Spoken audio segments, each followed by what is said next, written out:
Hello and welcome to NXTGEN Racing, the home of clean and fair sim racing for all.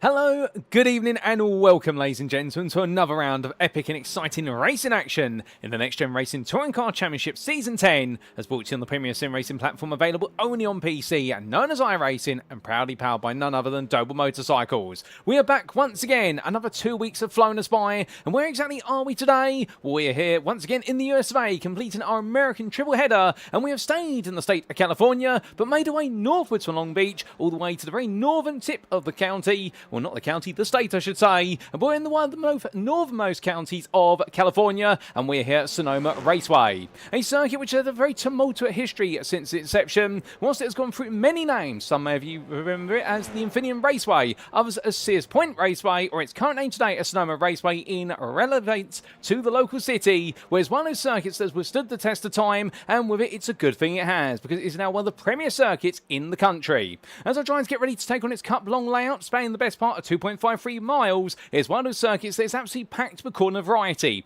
16 corners in total, sweepers, hairpins, blind apexes, you name it, it's got it, although perhaps not chicanes, but for our drivers they'll need to be very careful as they make their way around here to find the right balance between speed, aggression and smoothness, because get it right and you're able to put together an absolutely brilliant lap. Get it wrong, however, and you may end up going off the road and very quickly falling down the order, but then again, with there being so many overtaking opportunities around this circuit, it's also quite easy to make a recovery. So finding the balance is going to be absolutely pivotal, and those who absolutely get it spot on could lead the way here and head into our final 2 rounds of the season with plenty of points in hand. But who exactly will do so? That's what we're here to find out today as we bring you all the race action live from circuit side.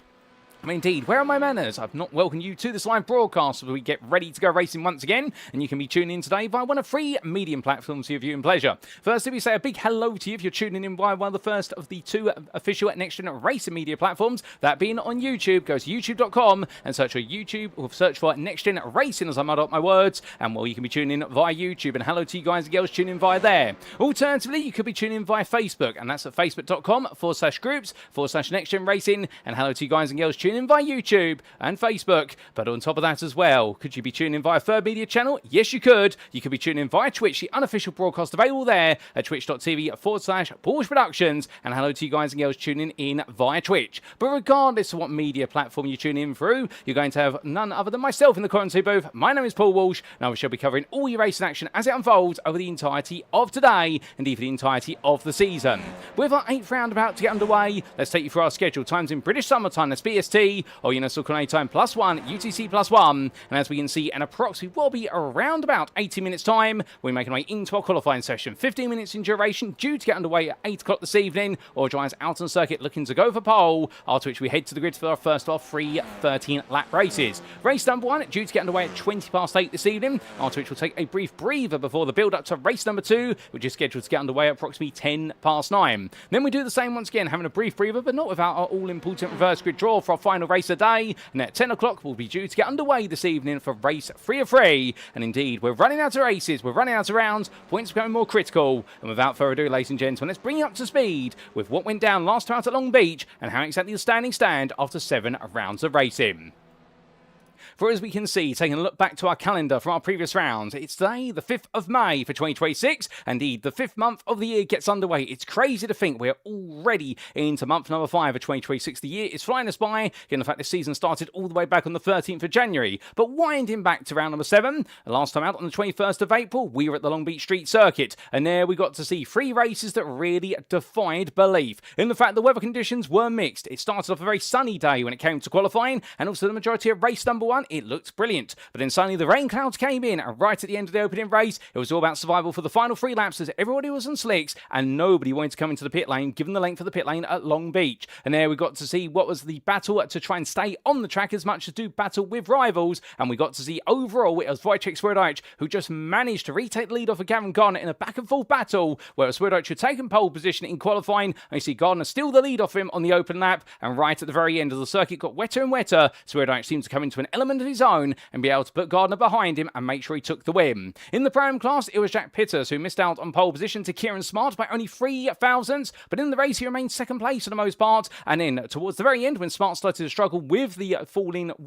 precipitation, we got to see Pitters really come into a world of his own and take the win. And as to the AM class, it was Nigel Stock. He couldn't match the pole time set by Mark Kent, but to be fair, he didn't need to, because Mark Kent was called up in a huge instant on the open lap of the first race of the day, and that enabled Nigel Stock to move into lead, and Ian was just able to settle down and take the AM win. Then race number 2 came about. It was a wet circuit, no doubt about it. It was gradually drying under the sunlight, but it was too wet for slick tyres. And then we got to see on the wet tyres and around filled with great battling action between our drivers, with Swirydowicz making it 2 wins in a row, but in the more settled conditions, he was able to really control the race. Me on the Pro-Am class, it was out of control for Jack Pitters, and it was in control for Matthew Sheraton, who fought his way out all the way from 7th place to take the class win, and he did so over the opening half of the race. As in the AM class, meanwhile, it was Adrian Fritsch who impressed everybody by taking his first AM win of the season and his career in the NXTCC, leaping into lead following lap 1 instant, and afterwards had no pressure from his rivals behind. But then race number 3, we had one of our smaller reverse grids at Long Beach. It was a top 15 reverse grid, and with a circuit was still drying, it meant the wet tyres were still optimal, although the circuit did look good for slicks right at the end, but too late for a driver to make a transition to the slick tyre, and there we got to see Lee Horn take his first overall win for the season, gradually fighting his way up through the field from 9th to that win through an intelligent drive, although to be fair to him, he had to make sure that Andrew Pike was not going to try and steal the win back from him right at the end. In the Pro-Am class, it was Craig Twardock taking his only win of the day, and he took the lead from Adam Wilson-Weir right at the start, and then dug into held on all the way to the very end, although he also fought for the overall win, but had to let Lee Horn go right in the closing stages. And as for Adrian Fritsch, well, it was 2 from 2 for him. He benefited massively from the top 15 reverse grid. He was the only AM driver in it, and therefore it was a smooth cruise all the way to his second AM win of his career, and Adrian Fritsch really bringing home the Lions share of the points in the AM class. But today, of course, it is Sonoma Raceway that plays host. The Cup long layout awaits us, and without further ado, let's bring you up to speed with the championship standings after 7 rounds of racing. We begin with the overall Drivers' Championship, and here we can see Wojciech Swirydowicz, another day of a big haul of points. Indeed, one of his biggest tallies so far this season with 49 points taken for Long Beach, and it does mean in theory, with the continued absence of Luciano Witvoet, and understandably his teammate there for Project 26 Valve for Touring Challenge, not expected to be back on the grid for the remainder of the season due to personal circumstances, well suddenly this really is Swirydowicz's championship to lose, and his 3rd title beckons for him. Now of course, we're not going to be crowning him as champion, because in theory, if you were to remove Witvoet from this table, Swirydowicz would already have the title. He's created such an insurmountable lead to Isaac Doble, but should Witvoet return, then suddenly it could be all turned upside down. So therefore, that's why we're not going to call it until it's mathematically impossible for Swirydowicz to be caught. And if he's able to land another big score today, he will be taking a big step towards it being mathematically impossible for him to be usurped for his 3rd crown, and that could happen next time out in round number 9. But therefore, Luciano Witvoet not on the grid, and looking to fall down the order, although to be fair at this point, he will finish second in this championship, and that first title in the NXTCC will wait the Dutchman in the future.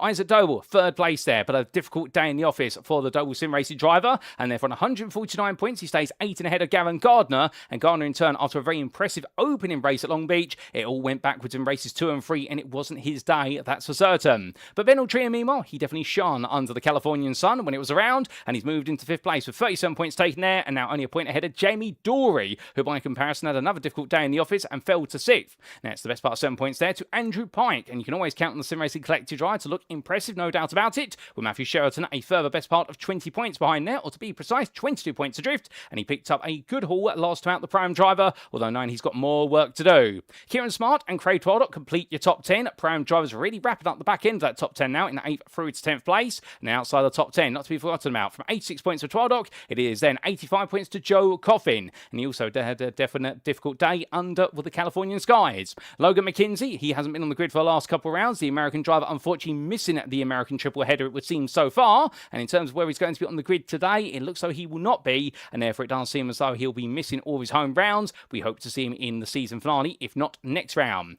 Lee Horn sits behind him only based on result countback, given the fact that McKenzie has had the better part of podiums and also wins, and Lee Horn taking that first win of his season last time out. Alex Meredith sits in 14th place place ahead of Joseph Doble. And then we do have Wayne Douglas, Stuart Winnis, Ben Bennyworth, Sam Exton, and Michael Lees completing your championship top 20 overall.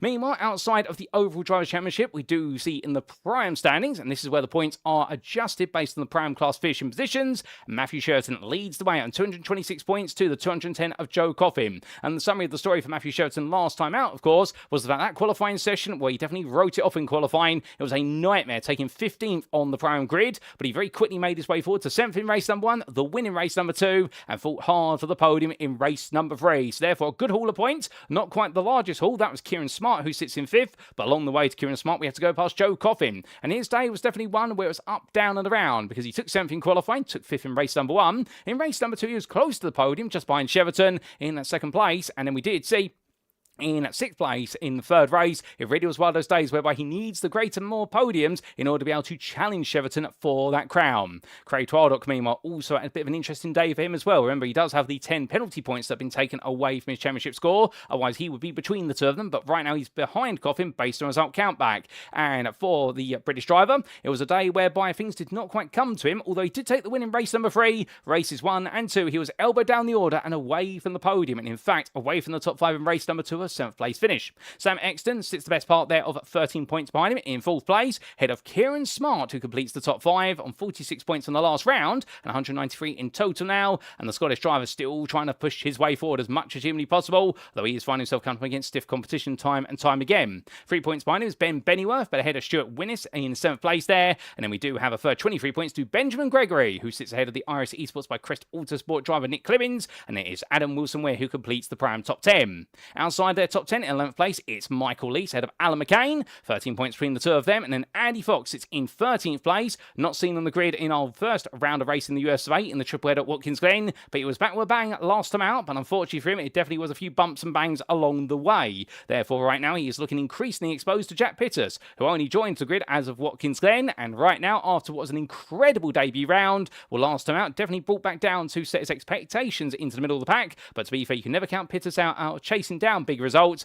and that's why he picked up those 35 points there and expecting Matthew Jordan. Now we'd have Carl Thompson ahead of Phil McDougall and Reese Watt and Sam Smith completing the top 20. And outside the top 20, it's none other than Jack Brown ahead of Luke Jones, and Lewis Delmont completes the order there on 18 points. Then to the AM class we go, and here we can see leading the way in AM. It's none other than Lewis Mason, and Lewis Mason right now looking very strong out there, it must be said. Although didn't quite pick up the lion's share of the points, that was Adrian Fritsch who did that with 2 wins back-to-back in races 2 and 3. But Lewis Mason himself, with 3rd place in qualifying, a 2nd in race 1, a 3rd in race number 2, and a 5th in race number 3. A very consistent run of form, no doubt about it, although the win did escape him all 3 races, particularly in race number 1. But with the fault, of course, that rounds are now becoming limited and points are very precious, well, the fact he's given himself a 25-point advantage over Marcel Fritsch for WS Racing Esports, understandably the full tilt virtual motorsport driver Finland, though there's a slight bit of confidence that's coming his way. Fritsch then, in 2nd place, right now finds himself caught in a bit of a situation whereby he needs to get a big haul of points if he wants to try and close the gap to the leader,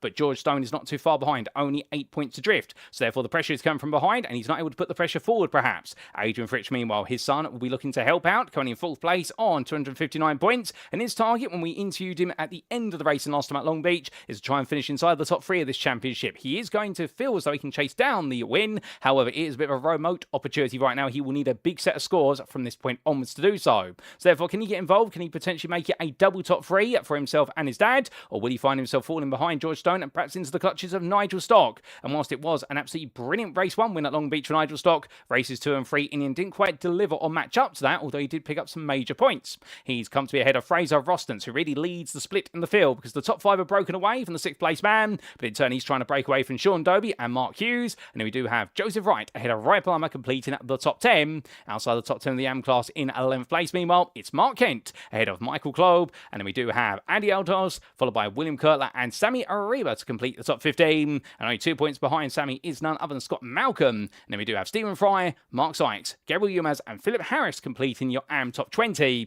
And outside that top 20 in 21st place on 9 points is Jack Giles.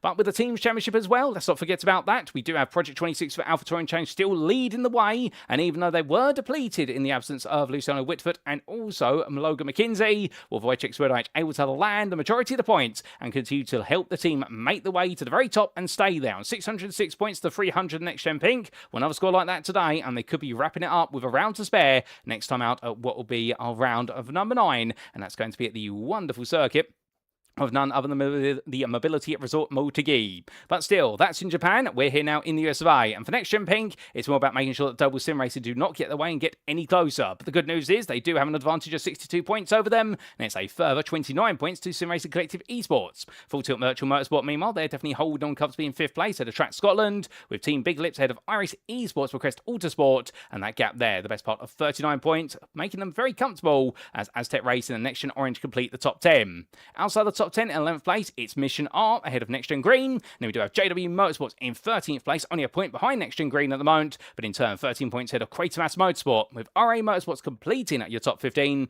although sadly we're not going to be seeing Owen Stitchbury on the grid for the remainder of this season due to personal circumstances, although we do hope to see him back in a future season because he's definitely enjoyed himself. He's just not able to make the remaining round, sadly. But behind the RA Motorsports team, who will drop down the ranks potentially, we do see CXR Project Black, and it's WS Racing Esports on 8 points ahead of GBRC on 4. And yet score any points in the team's championship, NXTGEN Blue, Lewin Motorsports, and also both Euro Titans Endurance and ATEC Racing. But the standings brought up to speed. Let's bring you up to speed now with the circuit we're racing at today. Here's, of course, the Cup long layout of Sonoma Raceway, located in the city of Sonoma in Sonoma County of the US state of California. And a huge thank you to iRacing.com, not just for the brilliant simulator, but the absolutely fantastic track mats contained within it. And here we can see a grand total of 16 corners all on display. And, well, this circuit has plenty of elevation change, and that's something a two-dimensional image doesn't quite bring to life. So therefore we'll not dwell on it too long, but one thing that is very notable around here is the combination of sweeping bends and also hairpins. You have that very aggressive uphill run through turn 1 in towards the right hander of turn number 2, and then our drivers will make the way through the uphill left into right combination of turn number 3 and 4, while coming down into a braking turn at turn number 5. Out of the 90-degree right hander, then scoop the way through turn 6 and into the elongated carousel, which is downhill and completely off camber at turn number 7, before they make the way onto the drag strip and drag race their way all the way up towards the hairpin at turn number 8. They'll loop back on themselves and make their way through the sweeping Esther, turns 9, 10, 11, 12, 13 and 14, with the apex speed continues to rise, and there'll be a run all the way out towards the hairpin at turn number 15, where they roll the way out and go through the kink of 16 to complete the lap, do it all over again, or to finally see that checker flag. A quick reminder of the rules as well. In terms of the setups, this is a fixed setup series where drivers are required to run a setup given to them by the NXTGEN Racing Administration ahead of each and every round of racing, although drivers may choose to run an option setup for one race, subject to the conditions you can see there in the table, and they only get to run it for a single race as they meet those conditions. Now, the option setup is not available should we see the race being declared wet, although I do believe we're not really at risk of seeing wet conditions today, although there's a bit of cloud over the circuit currently. Adding to the rules as well, the sprint races, how do they run? Well, the race 1 grid shall be set based on results of qualifying, that's a given. When we go to race 2, the grid shall be set based on results of race number 1, so that means they all line up how they finish from race 1. And the race 3 grid, meanwhile, shall be a reverse grid based on results of race number 2, but we reverse the grid based on a live draw position, where we cut to the commentary booth, and I'll be taking 2 balls out of a bowl, and we'll be adding the numbers on them together to create your reversal position for our final race of the day. And each driver shall have 1 fast repair available in each race should they need to use it, and each race shall conclude after either the allotted lap amount or 30 minutes, whichever it concludes first. And given the 13 laps, we are expecting the racing to be approximately 21 minutes per race. Now, race stewarding, an independent race director is stewarding the races for track limit infringements and deployment of the safety car, and racing incidents between drivers shall be reviewed post-round. We also do have the application of success ballast.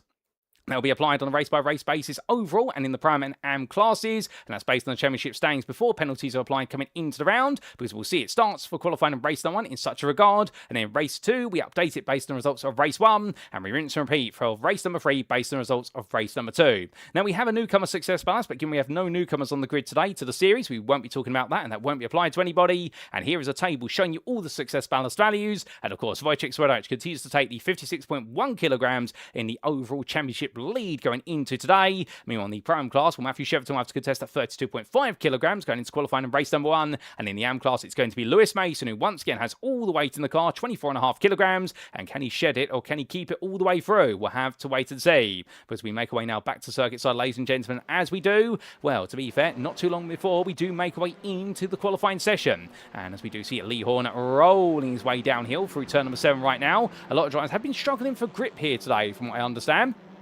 I've been speaking to a few drivers in the build-up to this one, and also trying to poke my ears in with regards to some of the garages. And I do know that Lewis Mason in particular has not been having the happiest of times in this practice session, and therefore he's working with the Full Tilt Virtual Motorsport team, particularly with his teammates, or what is it, Ben Altria, and also none other than Benjamin Greggy, to understand where exactly he's going wrong. And I think it has been a lot of understeer that's been creeping. He's been pushing the car a bit too hard, but he's having to find a balance between not being aggressive enough into the corners and also being just a little bit too aggressive. But as Nick Clemens makes his way up on the rise and run his way around for turns 1 and 2. We're definitely right now in 15th place. They'll find himself right in the midst of the pack. He'll want to be a little bit further up the order if he can. But Adrian Fritsch, meanwhile, he was absolutely positive, no doubt about it, when we spoke to him in the post-round interview room at Long Beach. And here today, right now, starting off in 4th in the AM class. If this is to be seen to be believed, based on practice times, we'll feel as though there's a bit more work to do. But of course, so long as he finishes ahead of Lewis Mason, he'll feel quite happy about that. But so will George Stone and Nigel Stock and Marcel Fritsch, because Lewis Mason right now is the marked man in the AM class, if you will. Now, it's interesting that Mark Kent is running wet tyres at the moment, although the car's in the pit line. I suspect we won't be seeing those wet tyres on the car for much longer, given how dry it is at the moment, although we do have quite a bit of cloud around here, as we mentioned earlier on, so there is a slight risk of rain, but hopefully the rain doesn't come, because Sonoma is one of those circuits where it's got to be enjoyed in the dry, although in the wet it becomes a very different character and a different beast, and we're a very different challenge. But as Matthew Sheraton makes his way on around, and right now, the Aztec Racing driver, well, 25th overall, this is not looking too positive for him in this practice session, but then again, practice is just one part of the day, and the big part of the day, of course, is when we do go racing. Speaking of which, the first laps at Anger are about to be turned because, ladies and gentlemen, it is time for qualifying. 15 minutes, or drives out of the circuit. And who exactly is going to put it on pole? Let's find out here at Sonoma Raceway.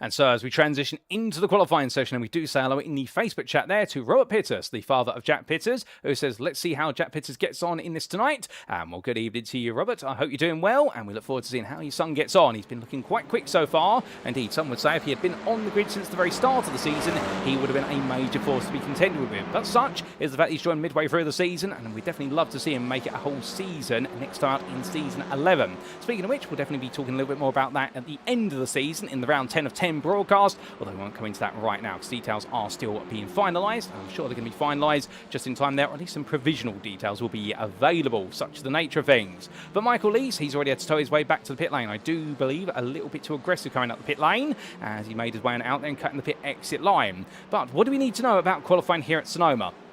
And it's a very technical circuit, given the number of corners and the variety of corners. So having a bit of a draft around here is not going to be too beneficial. Now, there are certain points where you may want a little bit of slipstream, such as coming out onto the drag strip here for a brief moment before you make your way up towards the hairpin. But beyond that, also perhaps the run out of the hairpin at turn 15 onto at the start-finish line straight. Although, is it more of a curve than a straight? You tell me. But as we do see Isaac Doble heading around, right now for our drivers, qualifying will be valuable because whilst you can battle here, there's plenty of width to this circuit, given that this circuit is an annual host, the likes of TC America, which would be the American equivalent of TCR UK, or indeed TCR Europe, or the World Touring Car Championship. And also, of course, we do have the British Touring Car Championship here, which TC America is, in a way, a bit of a loose link to, because keep in mind, TC America is all about front engine, front wheel drive, as are our touring cars here, whereas British Touring Car Championship, which many of us all grew up loving and watching, back in the 1990s, in particular the Super Touring era, but it stays alive in the modern era, and indeed we are definitely in a bit of a peak era at the moment. Well, of course, in British Touring Car, you do have both front engine, front wheel drive,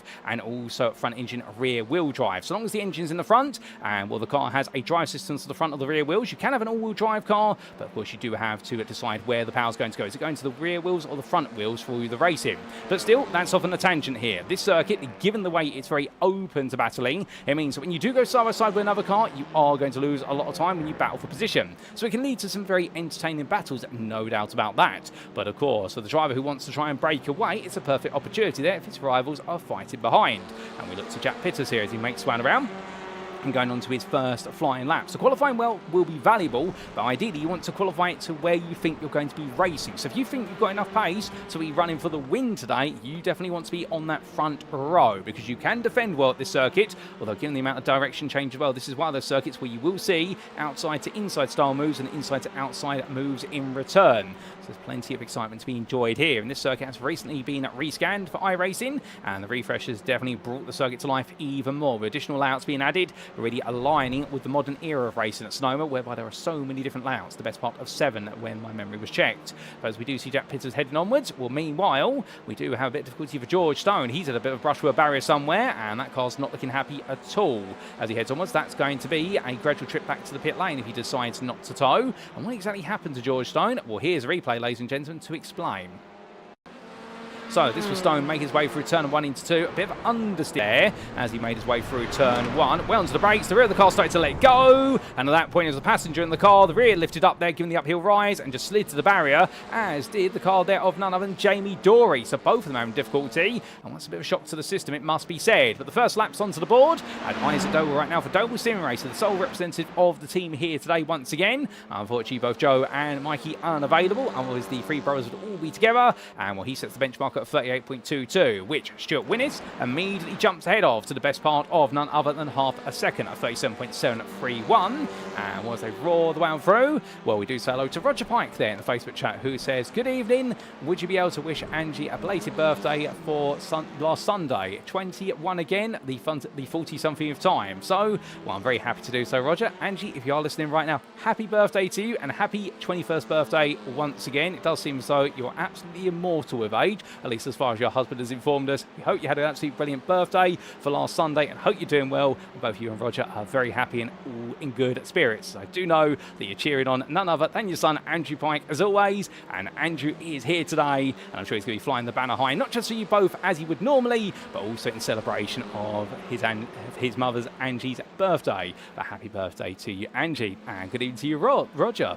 But as our drivers make the way down the hill, including Andrew Pike here, rolling his way around. Well, your number 57 driver, definitely right now, all fired up. He had that win, of course, all the way back at Watkins Glen, his first win of the season. And well, it's been his first win in a long time, an overall win in race number 3. And he'll be hoping that here today he can definitely get a bit of a move on. This is one of the circuits that should favour his Honda. Plenty of corners, plenty of braking zones. It's what the Honda does best. But of course, we do have some other drivers out there in different cars that we're looking quick, including none other than Project 26 Alpha Touring Challenges, Wojciech Swirydowicz, who goes to what will be the top of the tower there, 36.864. That is an absolute monster of lap there, despite the 56 kilograms of success ballast in the car. And we do know the Hyundai Elantra, as he makes way on around in it, is one of those cars that since the Balance Performance update has really become the one-lap pace car. If there's one car out there that's looking quicker than the others, it is this car over a lap, although over the race distance it does really bite into its tyres quite aggressively. It still has that weakness, which is the warmer those front tyres get, the more the degradation really picks up with them, and it is the car that you've got to really manage well in the race. But of course, in qualifying, you don't need to worry about managing the tyres for too long. You can really go out there and give it your all on them, because those tyres can always be swapped off. But of course, we have a fixed setup, which means that you can't just put the fuel you want in the car. They all start with a full fuel tank, and then to burn the fuel out as qualifying goes on. That's why you won't see too many drivers tow to the pit lane. They will come into the pit and put the fresh tyres on, and also make sure the fuel doesn't go back into the car. But Wojciech Swirydowicz right now really raising the benchmark high, and for Jack Pitters, well, given the fact that, as his dad says there, it's Jack's first time on this track. He bought it 20 minutes ago, so essentially the best part of what would have been about 10 minutes of practice, and he jumped straight into qualifying. Well, right now he was for a brief moment the provisional pole sitter in the Pro-Am class. He is looking very quick in that car, no doubt about it. But look into the YouTube chat. We also say hello and good evening to Mark Kent. And Mark Kent here today, I do believe, although currently in the pit lane, and therefore Mark not making his way out at the moment. And we'll expect to see him out there when we do go racing. Very much look forward to it, because of course, as always, he's absolutely fun to watch, is Mark, and I hope you're doing well, Mark. Now, unfortunately, we do have what is a qualifying ban and a pit lane start in race number 1 for none other than Wayne Douglas. That's the only penalty we have, as I understand it, coming into this round, based on what we've been informed. So therefore, if Wayne Douglas is here, which he is not today, I do believe, so therefore we won't be seeing the Douglas Motorsport driver out there today, but I suspect we'll be seeing him in the upcoming rounds, which we've got 2 left to go. But as all our drivers carry on here, we're halfway through this qualifying session already, and the one thing we have yet to do is bring you an onboard lap. So without further ado, let's bring you one from Andrew Pike's perspective as he takes us around for a flying lap of Sonoma Raceway. Setting through the left-hander turn of 1. Here it's all about your line as you make your way through the long left-hander, and onto the brakes he goes. The right-hander turn number 2. As he comes off the corner then, blind summit, and now full throttle once again as he goes up the gearbox in towards 4th gear and in towards turns 3 and 4. Onto the brakes as late as possible, carrying the speed up through the left into right. As he comes over the crest of turn number 4, it's now downhill into the right-hander turn number 5. Brake nice and early there, so that way you don't get carried away with the corner, and understeer wide onto the grass. As he makes way out to the corner, lovely line there for Andrew Pike, and now through the long right-hander turn turn number 6. There's an even longer left-hander awaiting as he comes over the hill and now onto the brakes here, approximately 175 metres from corner apex. But wait for it, he's got to get that nose in the latest possible moment when he sees the curb, and he does so then and go full throttle as he pounds his way out and lean very heavily on the front right tyre. But now bringing the car off of the drag strip and up towards the hairpin. Onto the brakes, he'll get ready to go here. Braking about 150 metres from corner apex. And given the fact he is the full cup long hairpin rather than the sports car double right-hand apex, what it means our drivers, they can carry a bit less speed, but they also have this lovely run now through the S's as he makes his way through turns 9, 10, 11, then into 12 here. And as he comes through that right now, you can see the apex speed gradually building up as he now comes through the long left to turn number 13 in 5th gear and gets ready for the right-hander at turn number 14. Onto the brakes, just dab the brakes there to bring the weight forward and make sure you shed the speed you don't need, and now getting ready for turn number 15 at the hairpin. Braking as close as possible to the corner and getting as close as possible to the pit entry wall on the left-hand side. You don't want to hit it, of course, because there's a tyre barrier there, and comes out of the first gear hairpin and heads towards the timeline for Andrew Pike. This has definitely been a very smooth lap. He's also had the benefit of Nick Clemens in front to give him a bit of a distant tow. But what's this going to be for Pike? As he crossed line, he was 16th, and the lap time is going to come in. It moves into 15th there, 37.559. So not that big of an improvement. A bit more work to be done there for Andrew Pike, but to be fair to him, definitely get his head down and carrying on. But he does so. Well, I can see Mark Kent there confirming won't be racing tonight due to technical difficulties. Wheelbase is not working correctly after an update, and that's very unfortunate, Mark. I'm sorry to hear that, although I'm glad we do get to have you in the chat enjoying the racing. But understandably, I think you've got a massive itch to scratch, which is wanting to be out of the circuit, and I cannot blame you, good sir. And I must admit, sometimes I do get a bit of an itch here in the commentary booth myself to get on the grid, given the fact I've been covering this series for the best part now of what is 4 years. I've yet to actually turn a lap in this series. I've turned one lap in a practice session, albeit literally in, I think, what was the first season of the NXTCC. I joined for a brief practice session at Donington Park.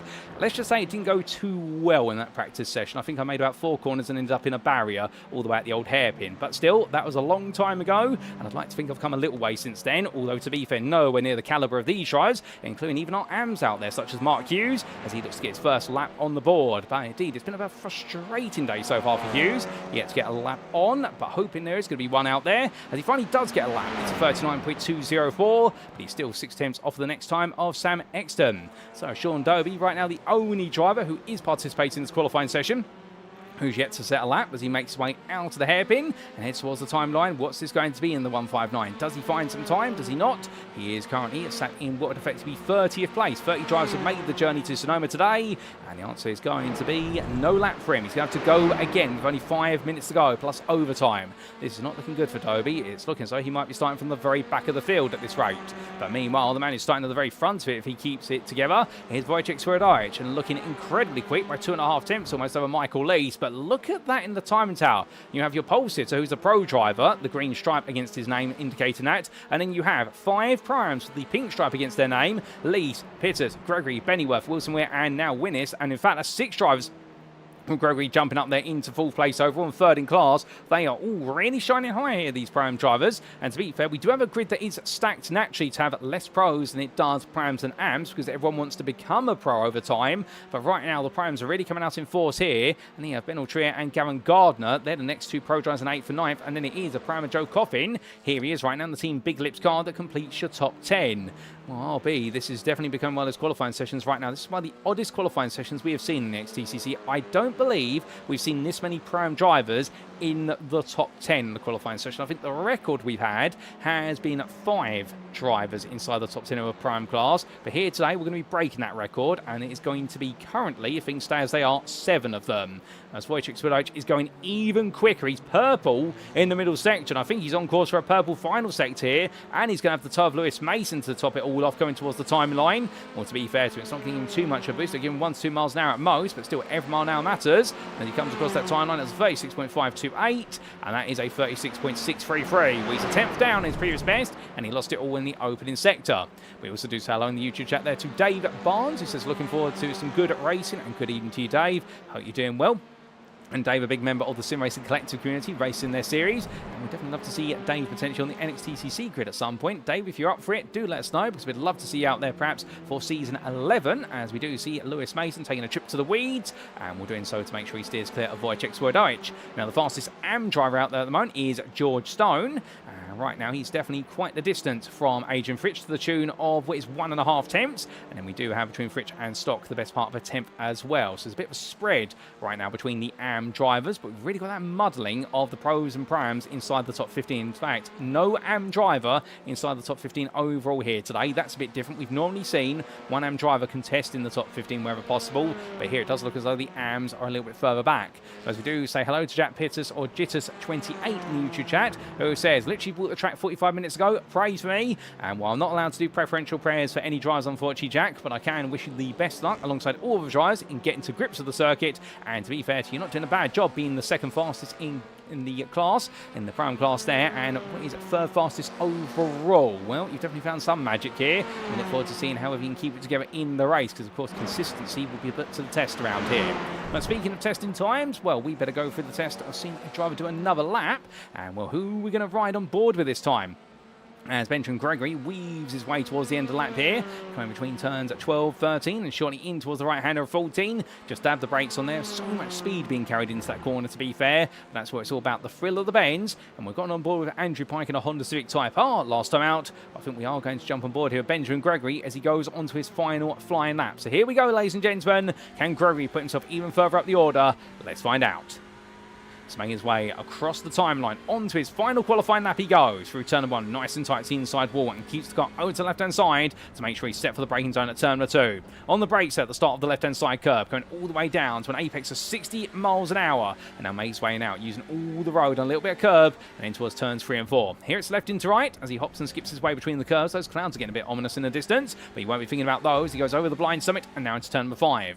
Braking 100 meters from corner apex down to second gear, nice and tight in the apex curve, and now full throttle as he blasts his way out and through turn number 6. Now we do briefly lose at Benjamin Gregory, but I think he comes back. There's a bit of discontinuity from the camera, and coming down in towards turn number 7, rolling his way through the long left-hander. You can see the car wants to creep away from him, wants to understeer out with the momentum he's carrying, so he has to wrestle the car back into position, and a lovely line out there, uses all the road, plus a little bit of runoff strip there as well, and now in towards the turn 8 hairpin. Onto the brakes he goes, using the billboard on his left-hand side as his marker. The start of the billboard's really denoting 150 metres from the apex. And it's a lovely line there, completely U-shapes that off. That was the chef's kiss moment. In second gear, he'll now power his way back up through the gearbox, making his way from left, right, left through turn number 11 in towards 12 here and getting ready for turn 13. But will he be able to carry the speed correctly here? Bring the car nice and tight free. Don't let go out wide, because you'll understeer to the grass very quickly. And then towards turn number 14, dab the brake, hold in 5th gear, and apex of 107 miles an hour. And Gregory absolutely nailing that. Now into the braking zone he goes for turn at number 15, into the hairpin, all the way on the anchors, down to 1st gear. Apex now at 34 miles an hour, and out of the corner he goes. And what's this been for Gregory? Can he launch himself up into pole position in the Prime class? Can he get onto that front row of the overall grid? The answer is going to be not quite for Benjamin Gregory. It was a quick lap, no doubt about it, but not quick enough. A 37.592. His previous best has been a 37.04 to nearest 100. So for Gregory, it looks like the circuit has evolved away from him. Meanwhile, still drives on laps as Wojciech Swirydowicz. He does not improve there, but stays provisional pole overall and in pro. Ben Altrier, meanwhile, the second fastest year pro, drives in 8th place currently. He has set a personal best in the opening sector, but his middle sector has been nothing to shout home about as he comes down in towards the braking zone. And through the long right-hander he goes. Where's this going to work out here for Altrier? The answer is going to be, well, it's definitely going to have to be a mega final sector if he wants to move up, because that middle sector has definitely been down by a couple of tenths compared to his previous best, but he brings the car over. He thinks he can go quicker, and the answer is going to be for that. Not quite. He was almost there, but still 2 tenths out. That middle sector, really a dismal one. George Stone, meanwhile, comes into the pit lane. I think he feels he's got the job done. Adrian Fritsch, meanwhile, jumps up to number 1 in the AM class. A lovely lap there from the Audi RS3 LMS driver, and as he comes across, well, that's going to put him on AM pole on a 37.735. And I do believe that right now the WS Racing Esports team are still running the Gen 1 Audis. They are not running the updated Gen 2 car out there, and if so, that is an incredibly impressive lap from Adrian Fritsch, and that's going to send reverberations all the way through the AM field. The youngster definitely looking very quick out there. Now, I don't know his specific age. I can only say he's a youngster because he's the younger member of the Fritsch family racing here. But Isaac Doble, meanwhile, well, he finds himself being pressured a little bit by Jamie Dory. I think he's having a bit of fun and just getting some practice of racing together, which is always helpful in the cool-down period of the qualifying session. But that is qualifying complete, ladies and gentlemen, and it is pole position for Wojciech Swirydowicz. And 2.5 tenths ahead of Michael East, who will be your pole sitter in the Prime class. And then we will see all the way down in 18th place and pole position going to Adrian Fritsch for the last gasp. And he got it done right at the very end. But as our drivers make the way onto the grid for our first race of the day. This is how they're going to line up for race number 1, the 13-lap race in round number 8 of season 10 of the NXTGEN Racing Touring Car Championship, brought to you on iRacing and powered by Doble Motorcycles. And as we can see on pole, it is going to be Wojciech Swirydowicz for Project 26 of Alpha Touring Challenge. Joining him on that front row of the grid will be your prime pole sitter, Michael Lees. In the end, 2.5 tenths off of the overall pole, but to be fair to him, the best part of what was almost 2.5 tenths ahead of Jack Pittus. So JW Motorsports driver will be pleased as punch with that pole position. However, that second row is going to look very tasty. The Welshman of Pittus, well, he may have only just got this circuit, but understandably, he's looking very quick on it for Type 2 racing ahead of Benjamin Gregory for Full Tilt Virtual Motorsport. It was the best part of 300s between the two of them. And then Ben Bennyworth in 5th place for Quantum Mass Motorsport, where he starts 3rd of the runners in that order, albeit be the 4th of the prime drivers there, but it's very close in that pack. And Adam Wilson Weir as well, completing a quartet of drivers separated by only 1.5 tenths of Type 2 racing. It could be a very feisty battle there for the final 2 podium spots of the prime class if Michael Lees is able to get away. Stuart Winnis starts in 7th there for Track Scotland, and the record is completed in the fact there's already 6 prime drivers inside this top 10, but Joe Coffin will make it 7 in 10th place. But to get to him, behind the Track Scotland drive, you've got Full Tilt Virtual Motorsports Ben Aldrea, and also Gavin Garner for NXTGEN Pink, and then you finally do get to Joe Coffin for Team Big Lips. But again, such tight margins between all 9 of those drivers, and therefore it does mean right now Wojciech Swirydowicz really in a bit of a postcode of his own. Outside the top 10, in 11th place, it's Lee Horn, and the NXTGEN orange driver in the end was only 400ths faster than Andrew Pike for the Sim Racing Collective Esports. And we do say hello there to Handsome Stu, looking good as always, and I hope you're doing well, Mr. Stu, in the fact that he's here to cheer on Andrew Pike as well, although I do believe there's a few jokes being thrown around and some banter in the YouTube chat with regards to Pike starting in 12th place. Still, he'll look to push forward in his Honda ahead of Kieran Smart. And the Track Scotland driver in here not able to match his teammate of Winnis, but remember he has got some success ballast in the car, whereas Winnis has not. Behind the Scotsman, it'll be Jamie Dory for NXTGEN Pink, not on the pace, and indeed, right now starting for 14th place, I think he's going to feel as though he's got a lot of work to do. Phil McDougall starts in 15th for CXR Project Black, and behind him it'll be Isaac Doble, who joins him on the 8th row of the grid, the two of them separated by 400ths of a second. Nick Clemens will be 17th for iRacing Esports powered by Crest Autosport, ahead of your AM pole sitter in the Gen 1 Audi, a very impressive pole position from Adrian Fritsch there for the WS Racing Esports. The Austrian driver will have Craig Dwardock immediately behind him in 19th for the Sim Racing Collective Esports, and he'll have Type 2 Racing's George Stowe, the man who thought he got it all done in the AM class of pole position, until he starts in 20th place.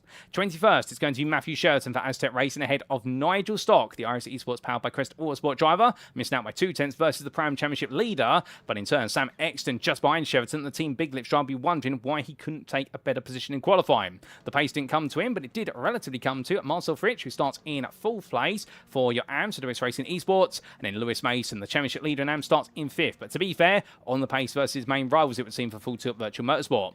Carl Thompson starts 26th for GBRC ahead of Fraser Frostance for NXTGEN Blue, and A-Tech Tech Racing Sean Doby completes the 14th row. On the final full row of the grid, it would be Mark Hughes and Mark Kent, the battle of the 2 marks, but sadly Mark Kent will not be on this grid due to a technical issue with the car, and therefore it means Mark Hughes will complete our 29 car starting order for GBRC. So with that, ladies and gentlemen, we look back to the front. The grid is almost set, and we're almost ready to go racing for the first time today. Remember, 13 laps of racing await us here. It's a very cloudy day, but with our weather, well, will we see some rain come our way? Hopefully not. We'd prefer to see dry skies, but of course the wet will always shake things up, and we'll have to see what's to come. And there you can see on the right-hand side, an ambient temperature 20 degrees centigrade, a track temperature of 29 degrees centigrade, a little bit of wind, a bit of cloud, and here we go, ladies and gentlemen, here come the lights. And it's 1, it's 2, it's 3, it's 4, it's fire lights. And it's lights out, away we go for the first time today in round number 8 of the championship as Wojciech Swirydowicz gets a good start. But meanwhile, Jack Pitts is immediately jumping Michael Lees. Lees having a slow start as they make the way away. And I think we've had a... Oh, goodness, it's already gone wrong before they've even made turn 1. Few drives into the wall and further damage being seen to multiple cars. I believe that's going to be Kieran Smart getting caught up in that. And I suspect there's going to be a safety car right away in this race, although they won't see it until the end of the open lap. So right now, those who are able to survive and not get caught up in the madness of the opening corner, they've been able to open up a bit of a lead. And Wojciech Swirydowicz leads in the field, then down to turn number 5 is Joe Coffin immediately on the attack, but Stuart Winnis goes wide out of turn 4, making an innocent mistake. And further back, we do see 2, 3 wide here.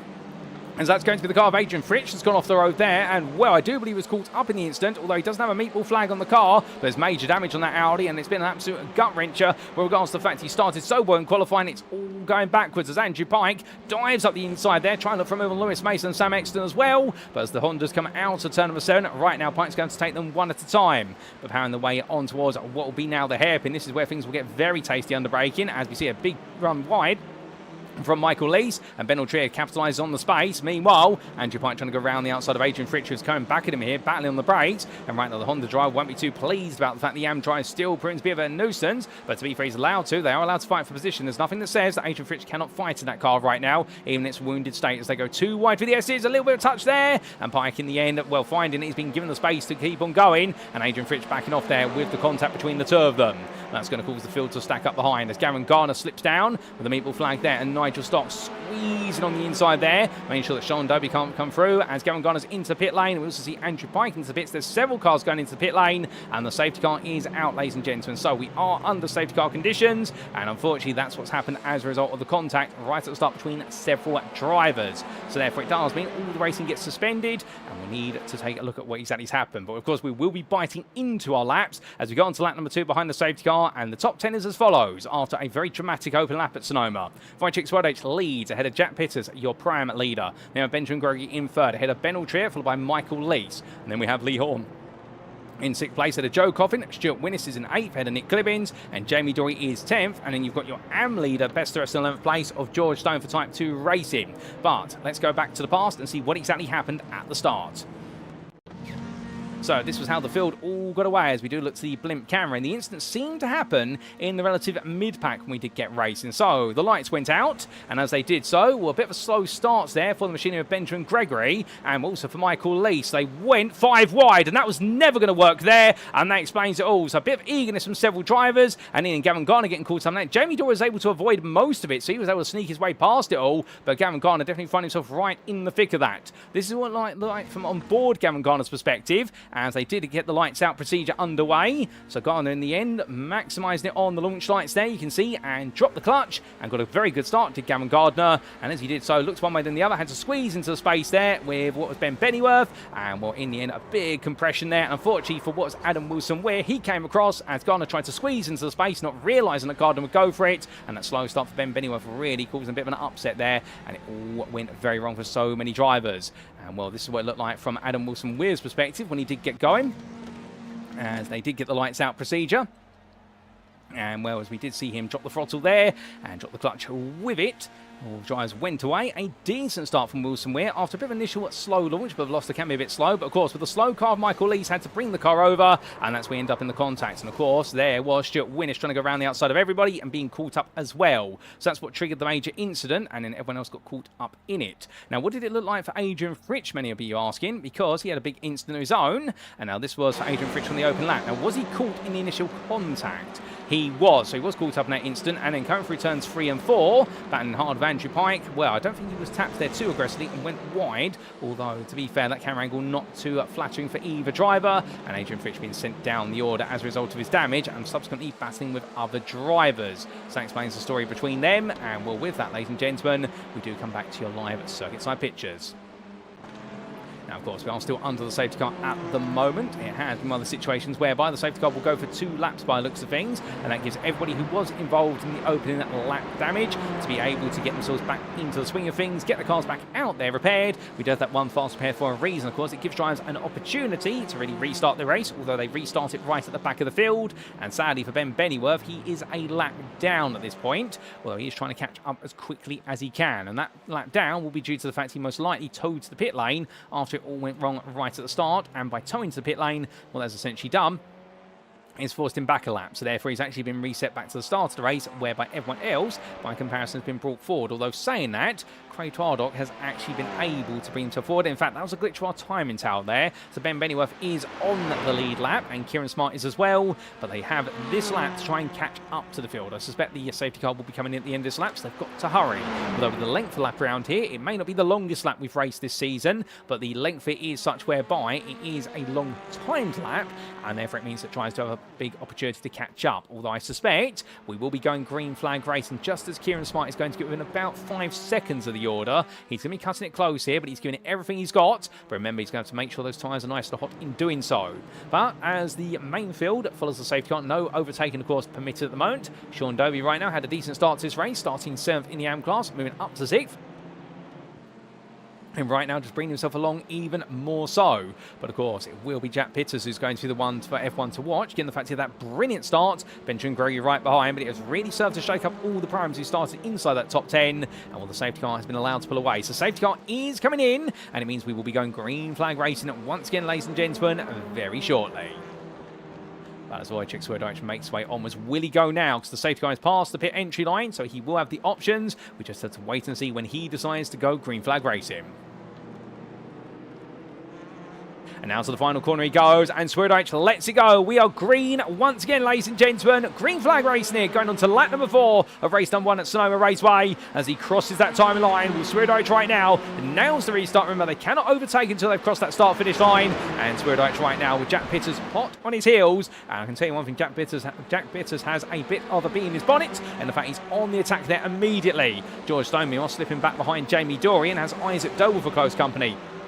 I think that's going to be one of those situations whereby he's going to be focused more on the win rather than taking overall positions. It'll be race number 2 where he wants those overall positions, no doubt. But here is going to be Carl Thompson looking up the inside of Fraser Roston. So almost loses the rear. Going through turn number 3, gets it together, and Carl Thompson gives him the space to recuperate. As Andrew Pike flashes headlights there, he's not too happy to find himself right in the thick of this. I think he wants to get these AMs and Prams out the way, and he wants them to be aware that he's a pro trying to come through. But right now, they're all busy fighting. Oh, and it goes wrong! And it's going to be contact between the GBRC cars of Hughes and Thompson, and unfortunately for Mark Hughes, he's sent wide, he avoids the hill, and well, thankfully that means he doesn't go up into the stratosphere or end up crunching the front of the car as Kieran Smart tries to go around the outside, but it goes around, and for Kieran Smart, things are going from good to bad to disastrous as quick as that. But meanwhile, it's going to be a big queue of cars here as that's going to be. I think that's Craig Tarnock trying to dance his way around the outside of Phil McDougall, and also Ben Bennyworth, where he gets Bennyworth, but meanwhile, he has to take 2 corners there to be able to make his way past Phil McDougall. But my goodness, I've seen somebody drift their way around the circuit at Sonoma, but not like that. And so far, well, I can tell you one thing, Twardock's proven that whilst he's in a touring car, he's turned it into a drift car as well.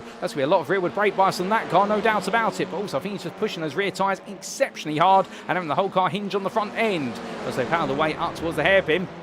Right now, plenty of fighting going on between these tyres, and that's going to be Twardock going defensive there versus McDougall for prime position. Dives up the inside of Gavin Gardner, and well, he's definitely getting his elbows out here, and it's going to be 3 wide on exit. Gardner comes alongside him. Twardock there has to back out in the end and runs out of space and brushes the wall as a result. As Phil McDougall right now goes round the outside of both of them, but Gardner's going to come back here, and that Audi so quick on the straight up to 5th gear, and what's 2 wide heading up the hill in towards turn number 2. Twardock all over the back of it, and as he looks for a move, taps through Gardner, and as they roll the way over the hill, Twardock right now definitely getting his elbows out, getting right in the figure. He's got a bit between his teeth, blocks Ben Bennyworth there. Ben Bennyworth's not going to be too pleased about that. That was a bit of a late move, but to be fair, it'll be just about legal in that instance. And well, Ben Bennyworth right now stuck behind Twardock, and well, Twardock definitely in a bit of a hurry because he knows that he needs those points if he wants to keep his Pro-Am Championship aspirations alive. But as Gavin Gardner battles side by side with McDougall, coming all the way out and turn 6 into 7, well, the 6-hole Project Black Drive is going to have immediately on his inside Twardock going all in. And what on earth's that man had for dinner this evening? Because I can tell you one thing, whatever he's had, I'd love a bit of it as well, because it's given him so much fire here, and he's coming out like an absolute firecracker. Although, to be fair, I think the stewards will be taking a look at some of the moves he's made, but give him credit where it's due. Craig Twardock right now is not here to play around. He's going all in for every place, and given the way the day has started with that 11th place in qualifying, I suspect right now he's deciding, you know what, I'll make up all the places in the race. And with qualifying not working out, he's definitely got the pressure to do so quite quickly, as Ben Bennyworth falls back there behind McDougall once again. But we can't dwell on them for the entirety of the race as much as we'd love to, because we do have a bit of a battle here for 4th place in the AM class. It's Adrian Fritsch versus Nigel Stock. Stock right now close, just about, and looking around the outside here. Fritsch deciding to go defensive. In that Audi, they did not get it repaired. WS Racing Esports, they decided that track position was more important than getting the repair work in. So I suspect right now that Audi's still got a lot of acceleration. The Gen 1 Audi, of course, known for its top-end speed. This car did have its balance points updated alongside all the newer cars, and once we do see Nigel Stock up the inside there, he'll get the move done before turn 2, as Adrian Fritsch does not have the momentum going up the hill compared to the Elantra. And so Nigel Stock now moves into 4th place in the AM class. Next up to try and take on Adrian Fritsch will be Sean Doby in the A-Tech Tech racing car, sitting there just a bit further behind. The Elantra drive trying to make some progress. But meanwhile, battles at the front of the field as well, as Jack Pitters still holds on to 2nd overall. Wojciech Swirydowicz is slowly gapping, but meanwhile Ben Altrier is there with him at the moment. They are matching lap time, and then Benjamin Gregory, well, he's the fastest driver out there of everybody at the moment, pros, prams and AMs. That was a 36.52 the last time around. Well, he's got a resurgent Michael East hot on his heels, and Michael East right now trying to make amends towards that slow start. And to be fair, I think he'll be very grateful for the fact that whilst he had a slow start, and some would say that he was part of the 5-wide incident, indeed the fact that his car was so slow off the line, I think he'll be very grateful and thankful to his lucky stars, the fact he was not caught up in that one. He was on the inside, and everyone had to go to the right of him rather than try to squeeze around the left-hand side of him. If it had been the other way, I think he definitely would have also had to go to the pit lane.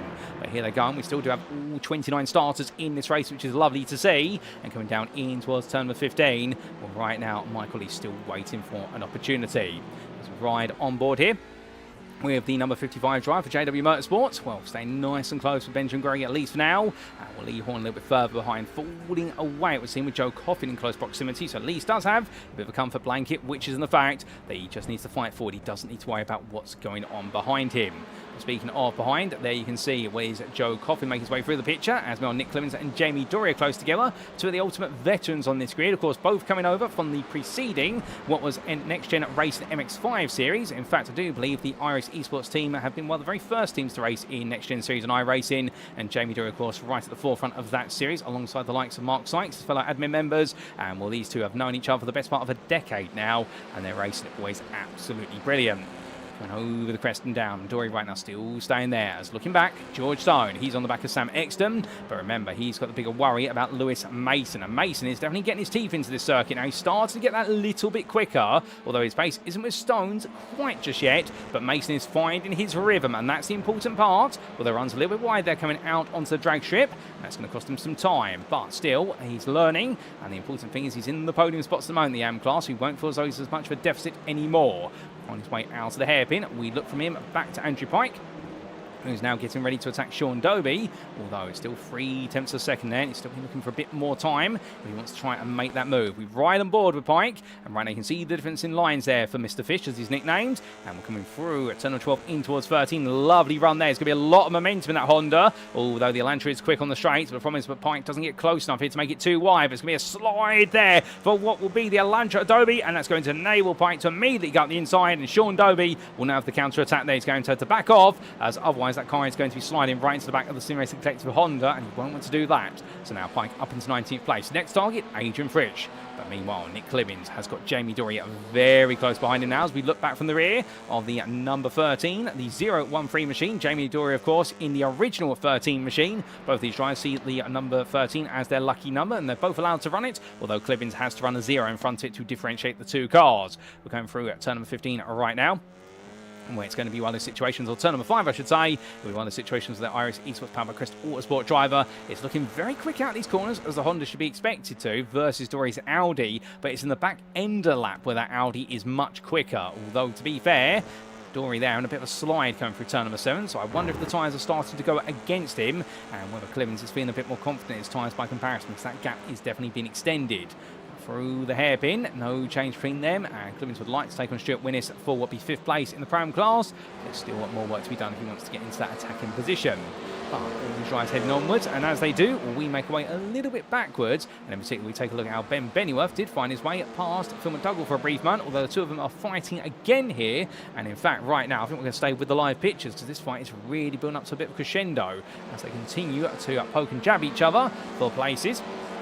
And in Ben Bennyworth's case, he definitely wants that place back, as we do ride on board here with the Quatermass Motorsport driver. And I'll tell you one thing, his profile picture looks serious, and he's definitely got his serious face right on him right now. And understandably, he's been looking to bear down on that Honda in front. But McDougall, we had a miserable time lost to out Long Beach, so much so that in the end, I can tell you one thing, if there was a man who threw what was his teddy out of the pram, as the English saying goes, which means not having a happy day, he was one of them. And he's back here today. He's definitely cooled it down. 2 weeks have definitely been helpful. And he's back here enjoying some great racing, even if he was caught up in a little bit of bruising at the start of the race. Ben Bennyworth had a much more difficult start by comparison, of course starting 4th on the grid in the Pram class, and was well inside that top 10. And right now the Quatermass Motorsport driver having to fight forward here, but he's found in his match in a driver who didn't qualify as well, and sometimes that's how it goes. In the end, you may not have expected to be battling this driver, as McDougall runs very wide there at turn number 2, but thankfully it puts him on the inside into turn number 3. Up the hill they go, nose to tail, and right now Bennyworth, for all the power he's got, he's just got no way to be able to leverage leverage it to make that magical move happen, and Carl Thompson is close behind. And remember, Carl Thompson was involved in that side-by-side contact with his teammate earlier on. But meanwhile, here comes Bennyworth on the inside for turn number 6. And McDougall here, will he go for the inside line to turn 7? Well, Bennyworth immediately tucks the inside of brakes very deep into the corner.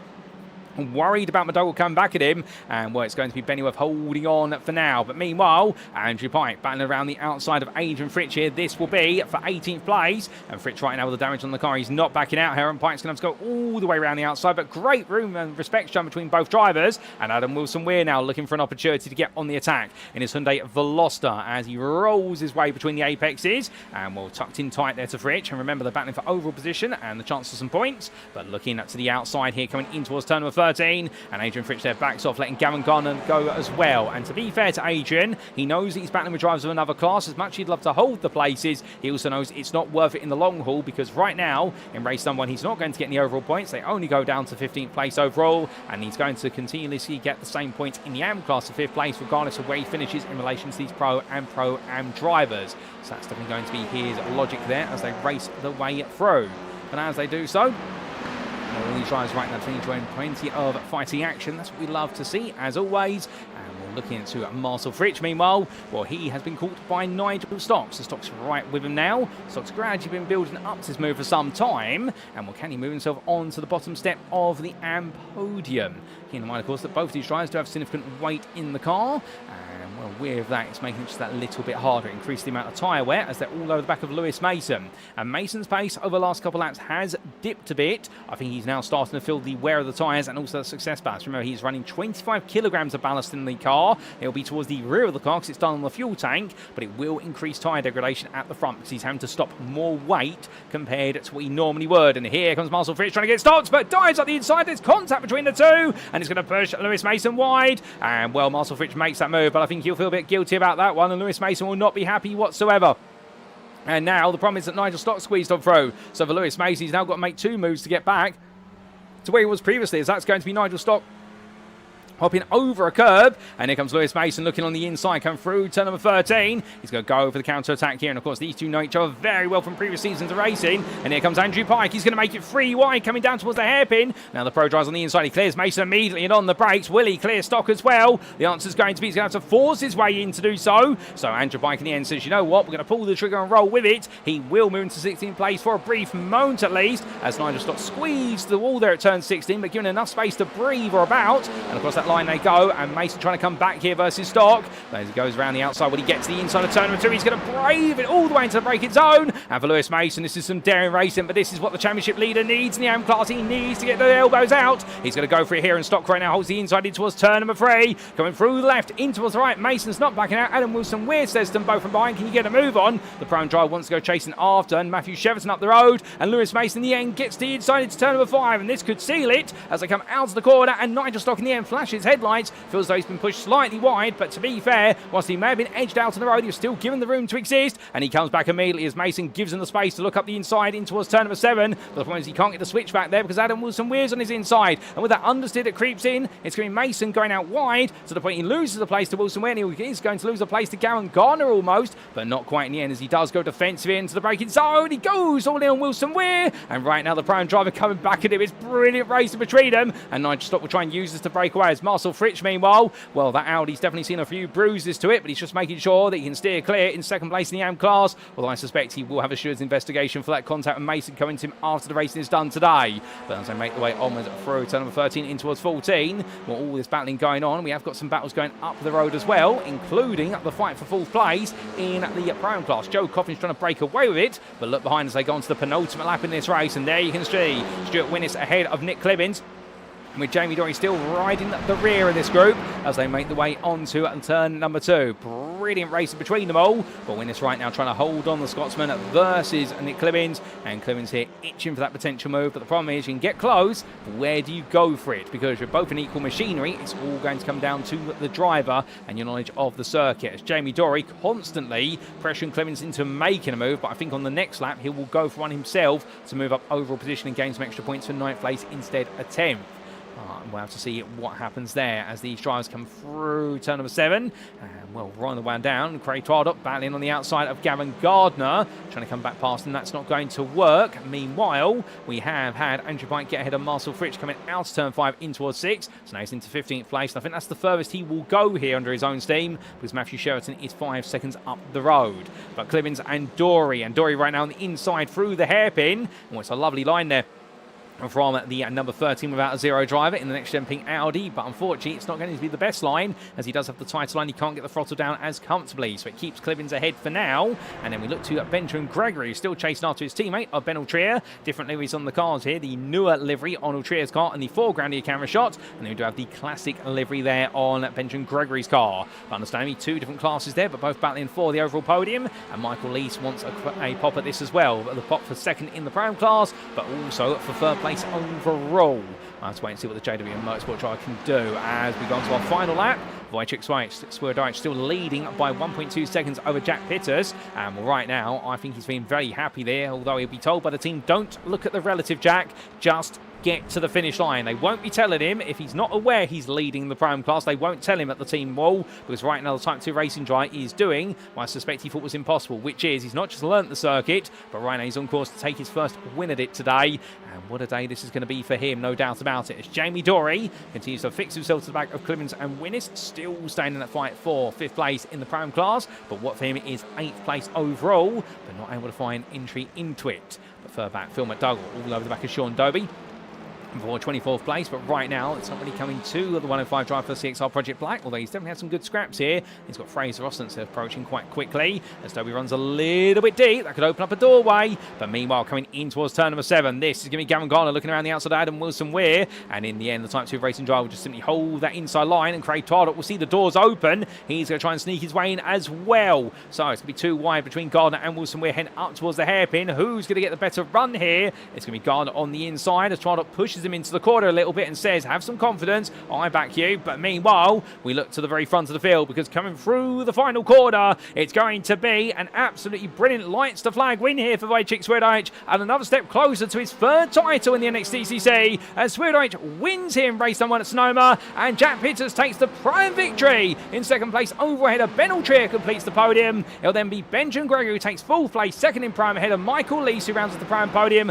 Lee Horn takes 6th ahead of Joe Coffin, with Stuart Winnis holding off Nick Clemens for 5th in Prime, 8th overall. Dory, as in Jamie Dory, completes your top 10, and George Stone side by side with Sam Exton across the line, but most importantly for him, it is going to be the AM win there in 12th place, just pipping Sam Exton to the line. And then we will see Marcel Fritsch coming home in 2nd place in the AM class there, 16th overall, ahead of Nigel Stock, who completes the AM podium, and it'll be Lewis Mason, who just missed out on the AM podium, 4th place in class, but none of his rivals are right in front of him, and he's got a lot less weight for the next race of the day. Gavin Gardner finishes just behind in 19th ahead of Craig Twardock, and then we do have our final finisher coming to line shortly of Mark Hughes, and well, a bit of a challenging race that one it was, and indeed that elbows out moment with his teammate Carl Thompson. I'm sure they'll have a chat about that one after the race in the garages in the build up to race number 2.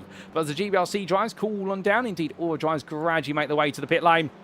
What a race this was, and for Wojciech Swirydowicz, well, in the end, he was not allowed to take a deep breath on this one, because Jack Pitters was constantly behind him within a second, and in the end, it was 1.1 seconds the gap when Pitters did cross the line just behind. But to be fair to the Type 2 racing driver, I'm sure his dad, Robert, right now tuning in, is going to be absolutely proud of his son, because for a man who literally only started to learn this circuit with 20 minutes to go in the practice session, he's just taken the Prime victory. Now, some will say, yes, he was aided by what happened on the open lap, but to be fair, to deliver all those laps the way he did and make sure he couldn't be caught, that is absolute talent there for the Type 2 racing drivers. He makes sure to respect the pit limiter line there as he comes in, not to lose that lead through what is foul driving, and as he comes down to the pit lane, so many drivers do. And well, of course, Isaac Doble in the end having a bit of a silent race in the end, 11th place, starting 16th, made his way up 5 places. He's got more work to do in the next one there, but of course he will lose the weight in the car, the 3rd place success ballast, and it'll make life just that little bit easier. But they all make the way into the pit lane. Lovely to see all the drivers coming on home. Indeed, so many of our cars making it to at the finish line and home.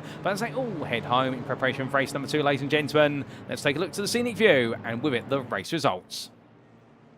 Now, these results, of course, subject to any insurers' inquiries, but for race number 1 of round number 8 of season 10 of the NXTCC, brought to you on iRacing, powered by Doble Motorcycles, Wojciech Swirydowicz, your winner here for Project 26 Alpha Touring Challenge, and he then taking that win by 1 second over Type 2 Racing's Jack Pittus. The prime winner then, second place, the Welshman, and a very happy one, splitting the pros on the podium, with Ben Altrier holding on for third for Full Tilt Virtual Motorsport ahead of his teammate Benjamin Gregory. In fourth place was Gregory, but most importantly for him, second place in the prime class, and Michael Lees completing that prime podium there for JW Motorsports, had the pace to stay with Gregory, but not the pace to pass him.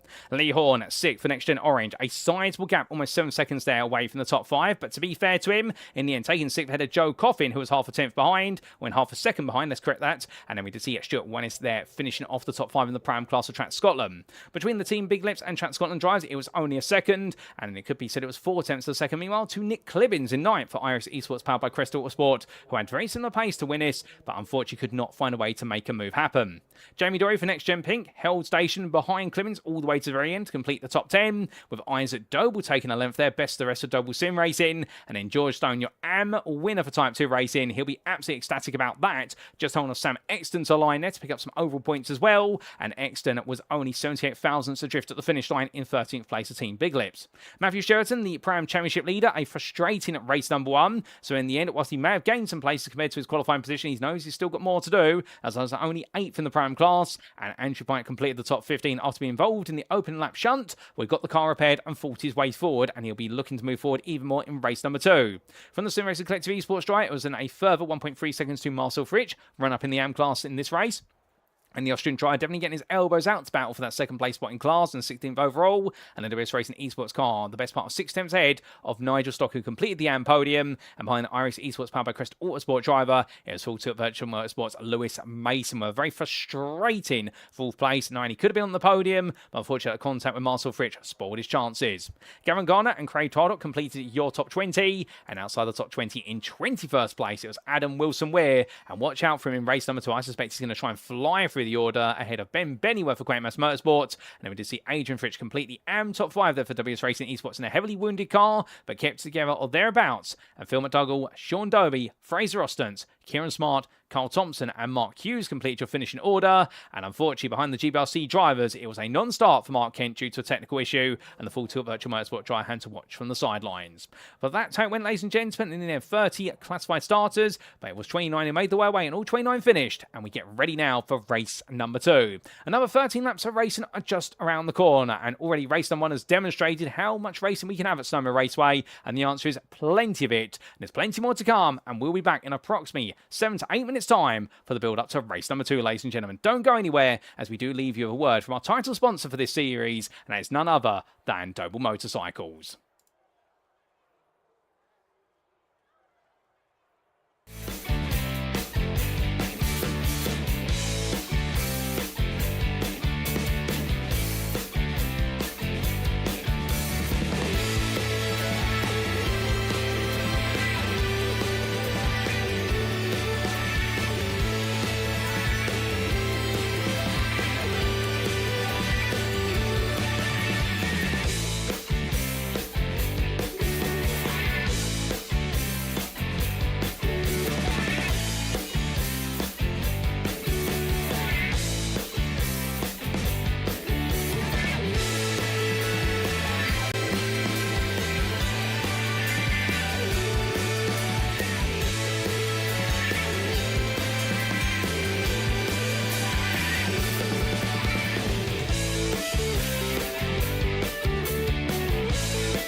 Speaking of Mikey Doble Racing, if you'd like to support Mikey as he pushes it to the limit out on track, you can do so by following the Mikey Doble Racing Facebook page as seen on screen.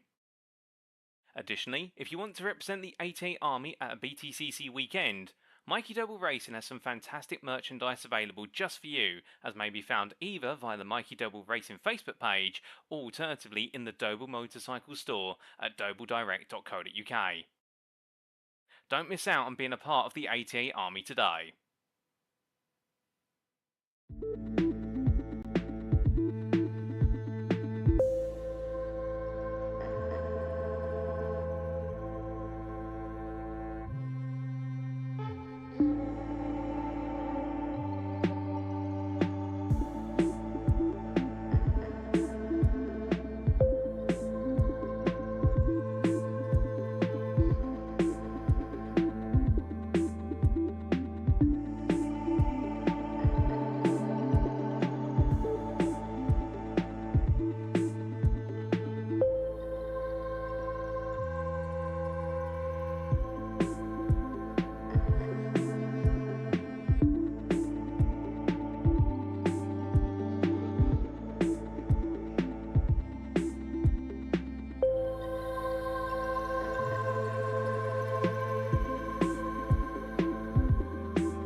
And we are back, ladies and gentlemen, for race number 2 and the build-up to it for round number 8 of Season 10 of the NXTCC, the Next Gen Racing Touring Car Championship, brought to you on iRacing and powered by Doble Motorcycles. And race number 1, well, it was a race of 2 halves. You could say 3 laps and then 10 of them, because we got to see the opening 3 laps scuppered to a degree by what was none other than a safety car being brought out, but for good reason, of course, because there was a huge incident off the start line, and it was a coincidental where so many drivers got such good starts and some at the front didn't get great starts. A 5 wide into turn 1 could never quite work out. However, once it was all worked out, all the cars were picked up and all the pieces rediscovered, we got to see plenty of brilliant racing action, and in particular we got to see some fighting from the likes of Jack Pitters fighting his way through to the prime win, and he was always on the back of Wojciech Swirydowicz, no doubt about it. And we also got to see a brilliant victory for George Stone. Speaking of which, here he is right now, making his way on around, and I do wonder where we might be able to catch a word with him going into race number 2. We also got to see some brilliant fighting from Andrew Piker to fight his way back through the field after taking the damage to the car in the opening lap and having to come into the pits to get it repaired,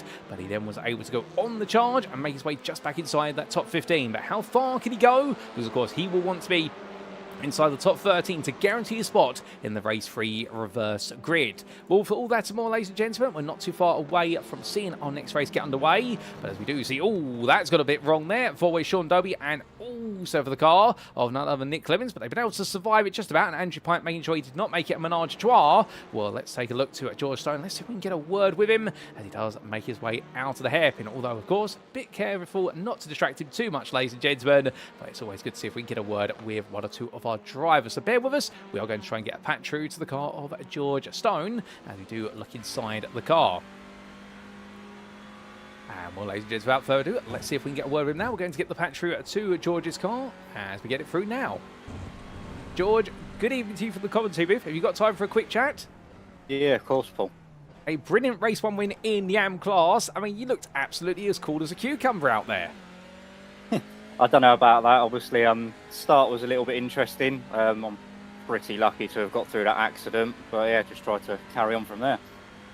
Well, fortune favoured you in that one, but also you had the pace to back it up. Of course, you've now got 25 kilograms of ballast in the car for race number 2. Are you expecting this is going to be a bit of a difficult one? Yeah, the tyre degradation's pretty high here, so hopefully I can just keep it going. But I imagine the tyres will probably go off more than last time towards the end, so let's see what we can do. Oh, fair play, George. We'll tell you what, we'll leave you to it. Enjoy the practice, enjoy the race, and we'll see you at the checkered flag. Cheers, Paul.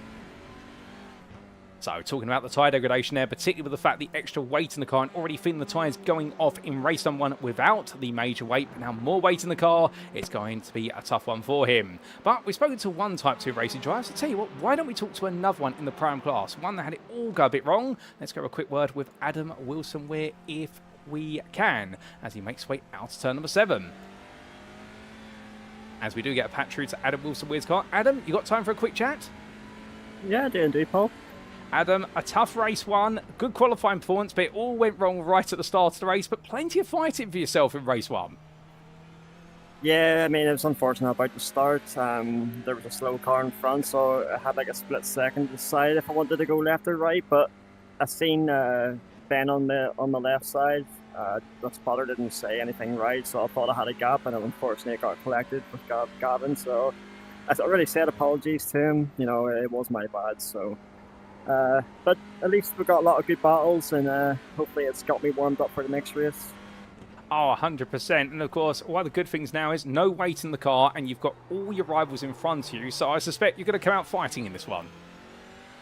I'm still debating if it should go to the option setup or stick until the end. I don't know, so I'm just testing it at the minute to see how it feels, but we'll just have to find out.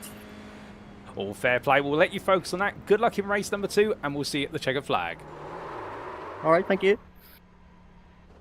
So hearing there from Adam Wilson Weir, ladies and gentlemen, and deciding whether to go with the option setup or not and using the limited time he has available. Great that he could chat to us briefly there and talking about his difficulties, of course, in a race number 1 after what was a great qualifying session, and unfortunately picking the wrong way to go in what was that 5 wide situation. Own up, having spoken to Gavin Gardner, but that's the way it's gone. It's so great that our drivers are able to talk to each other after the races, and whilst they may be a bit hot-headed, they do apologise and own up to things, and that is the NXTCC way. But without further ado, ladies and gentlemen, it's time to make away to the grid once again. It's time for race number 2. The lineup has finished in race number 1, but who's going to get the job done and come away being number 1 in this one? It's time to find out.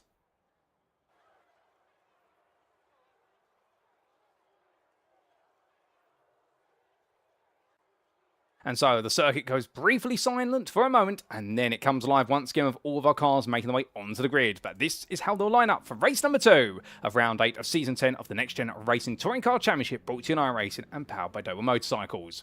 Wojciech Swirydowicz takes pole position for Project 26 of Alpha Touring Challenge. He'll be joined on the front row by the man who definitely looked lightning quick in his experience and learning the Sonoma Raceway circuit, Jack Pitters. Prime pole sitter, prime winner from race number 1. Can he make it 2 in a row for Type 2 racing? Of course, you have more weight in the car, and Ben Ultria will have the same as well. The best part of 40 kilograms going into the full tilt virtual motorsport car that starts third, and he will be in the company of his teammate on that second row, Benjamin Gregory. And well, he'll be carrying the best part of what will be around 25 kilograms of success ballast to the first 2.5 of Jack Pitters. He's second in prime, 4th overall, and then Michael Lees completes the top 3 of the primes there. In 5th place of JW Motorsports, head of Lee Horn for NXTGEN Orange. Then we do have, starting 7th on the grid, Joe Coffin. A bit of weight out the car, and the team Big Lip Stride will definitely be shouting happy about that, and he'll be in the battle with Stuart Winner straight away for Track Scotland on that 4th row. Behind them, starting 9th, it's Nick Clemens in the 013, and the Iris Esports, powered by Crystal Autosport car, will have the company of the number 13 of Jamie Dory for NXTGEN Pink. We expect plenty of fighting between them once again, but starting a length behind, with no weight in the car now, Isaac Doble for Double Sim Race. He's got a light car, and therefore he's surely going to be pouncing his way through the field. George Stone, the AM pole sitter. We spoke to him only moments ago, with more weight in the car now, and expecting this to be a tough one, but the Type 2 racing driver will give it his all, with Sam Exton for Team Big Lips just lined up behind him, and it's an all-prime 7th row, with Matthew Sheraton in close company for Aztec Racing alongside. Andrew Pike begins the day in 15th for this one for the Sim Racing Collective Esports. Frustrated with race number 1, but to be fair, he's got a golden opportunity to really charge through in this one. He's going to have the company of Marcel Fritsch, second of Yoram Drives with the Racing Esports, and the Austrian driver knowing he's going to have another fighty race ahead. Who's behind him are the 2 AMs of Nigel Stock for Iris Esports powered by Crystal Autosport, and Lewis Mason for Full Tilt Virtual Motorsport. Then we have on row number 10 to complete your top 20, Gavin Garner for NXTGEN Pink and Craig Twardock for the Sim Racing Collective Esports. And behind them on row number 11, the man we spoke to just a moment ago, Adam Wilson-Weir. I wonder if he has decided to put the option setup on, because that may give him a bit more pace, but the Type 2 racing driver will know that Ben Bennyworth of KMS Motorsport is with him in this race, starting 22nd.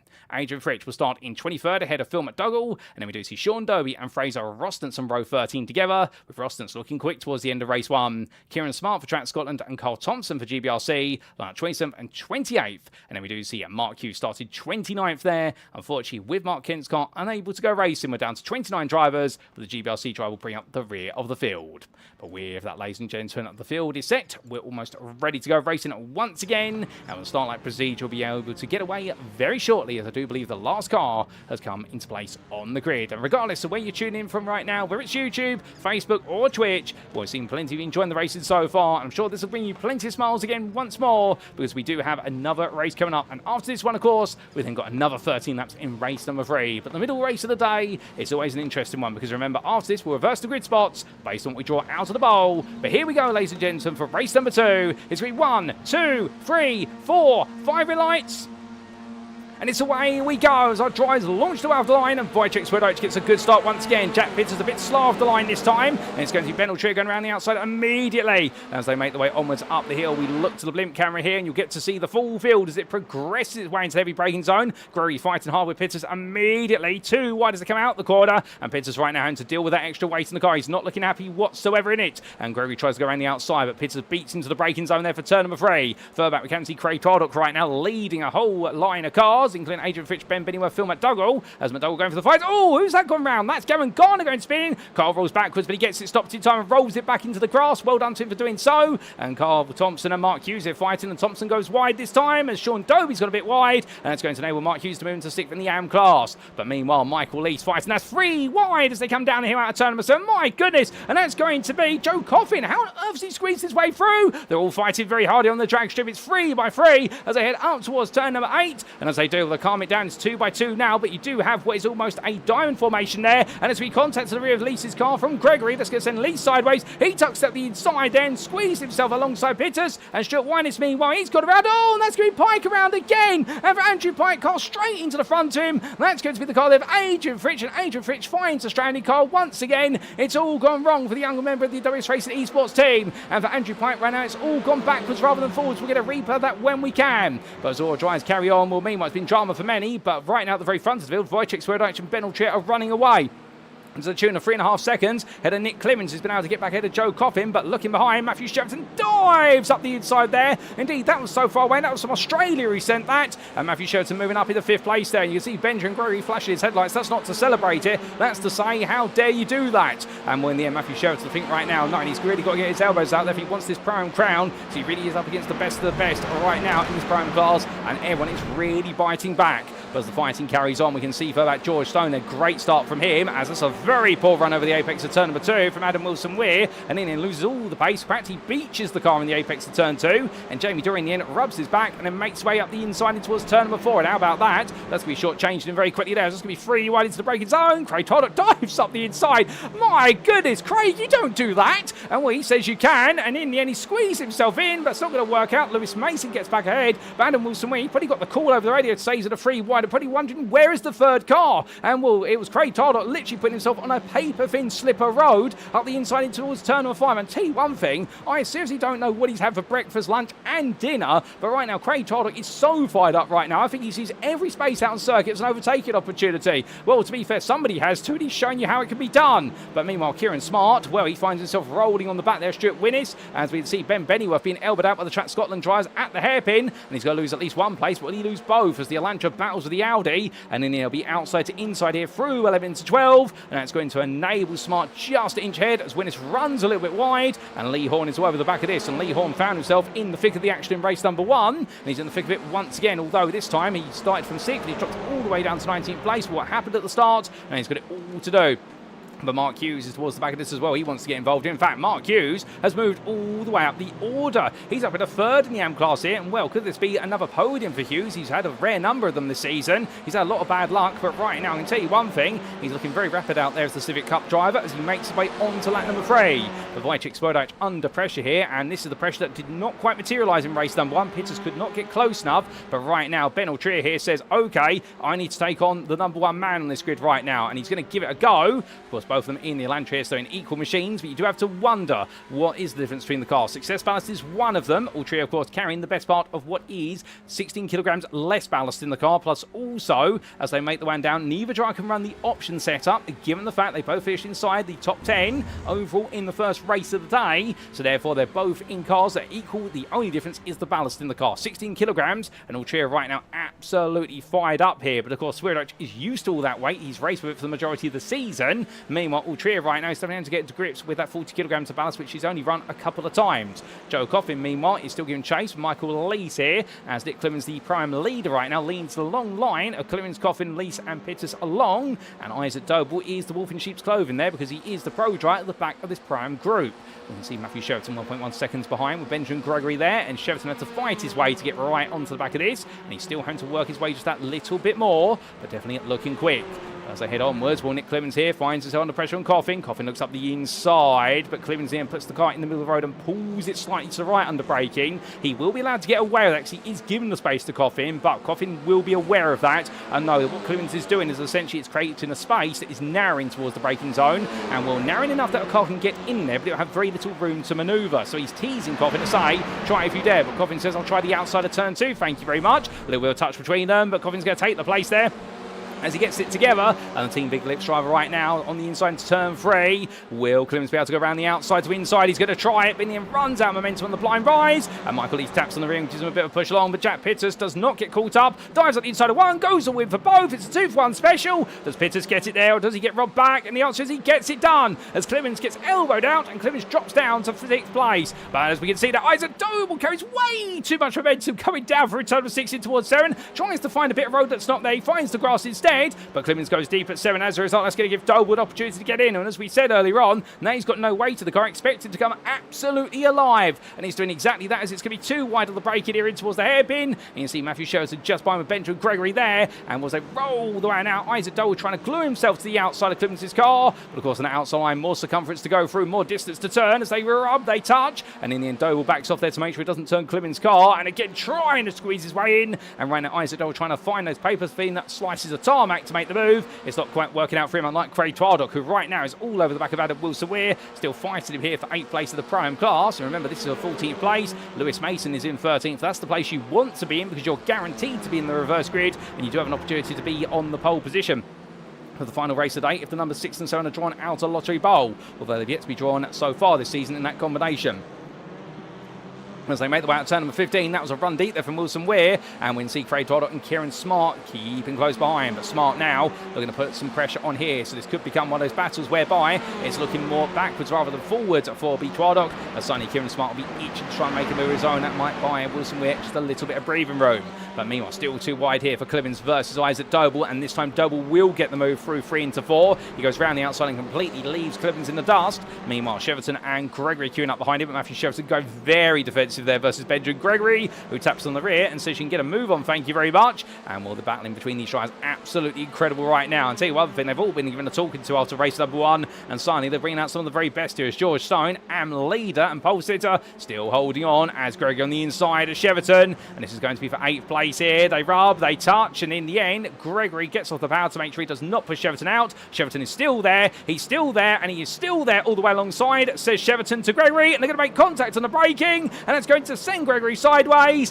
And well, part of me gets the feeling right now, I think Gregory wanted to come across. I think Sheridan was trying to say to him, you can't come across. I think the two drivers both went the middle of the road, and well, Gregory's been turned as a result, and Lewis Mason on the back of him now, and I don't think the Full Tilt Virtual Motorsport driver will be too pleased about that one, but I suspect they'll both need to have a chat about it afterwards, because I think both drivers could have done a little bit more to help each other out, but understanding the heat of the moment, they both wanted that middle of the road to open up the hairpin a bit more, whilst also compromising their rival, but in the end it was Sheridan who got the better hand, and meanwhile Gregory's fallen down, but he's not too far away, and Sheridan now has a long line of cars building up behind him. Wilson-Weir goes a bit deep, that is going to be Sam Exton trying to get through, and well, as they make the way onwards, well, in fact, that is going to be not Wilson-Weir, my apologies, that is George Stone, your AM leader going deep, let me correct myself, and well, he's now going to try and battle back versus Exton as they make the way up towards turns 1 and 2, but Jamie Dury on the back of this right now, thinking how does he get involved, as I think George Stone's just going to be able to hold that thereabouts, and indeed Exton doesn't quite have a way back into that. Meanwhile, let's not forget what's going on in the AM class here. Sean Doby in 3rd place ahead of Mark Hughes, he's found his way through quite recently,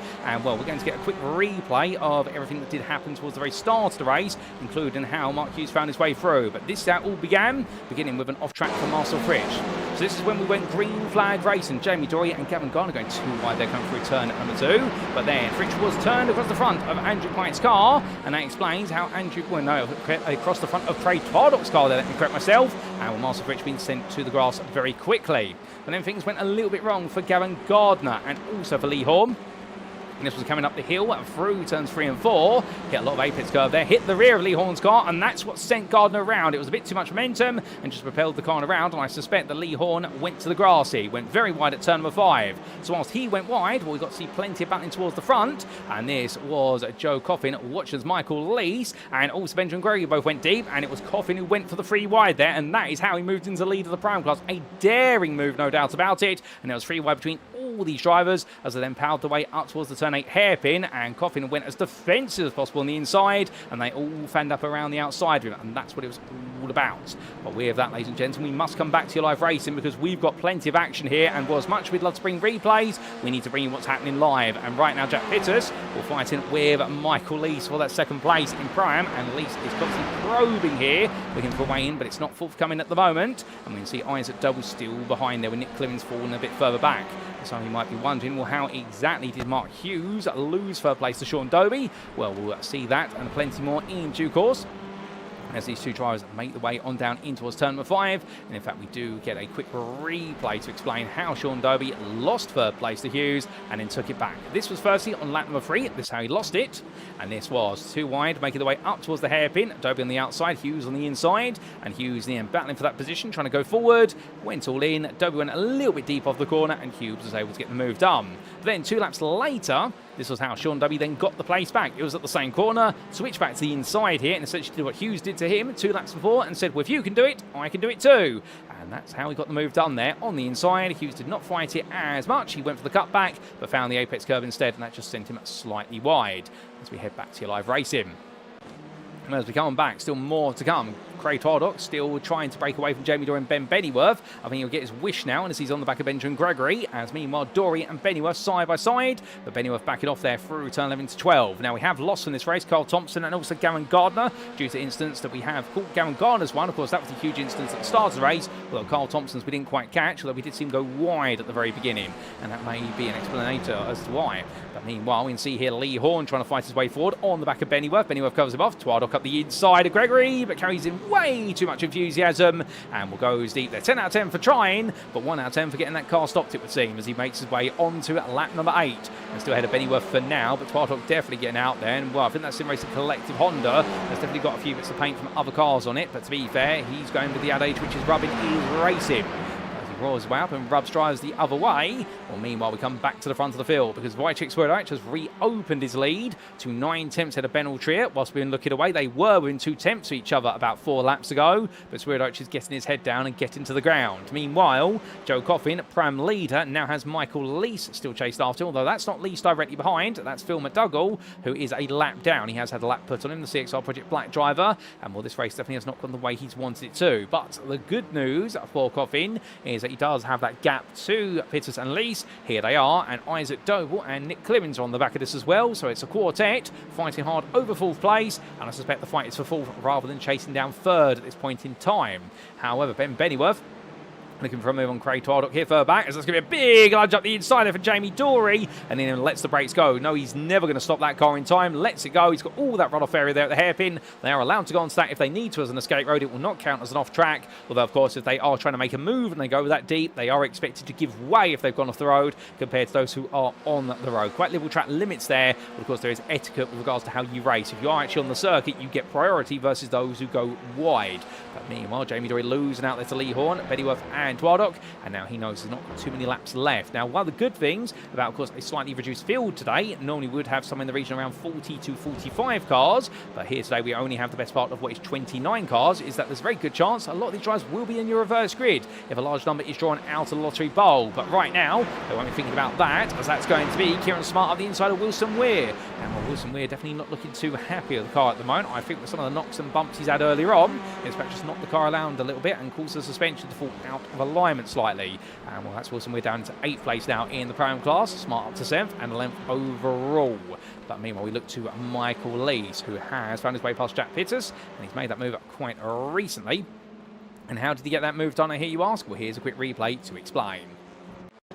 So this was in the run up towards the hairpin on lap number 7. It was Pitters ahead at the time in the Type 2 race on Elantra, and Michael Lees in the JBO Motorsport Audi went to the inside, went all in for the move, and Pitters gave him the space to cooperate, and he just simply took the place coming out of the hairpin. Lovely move there for Michael Lees, textbook it must be said.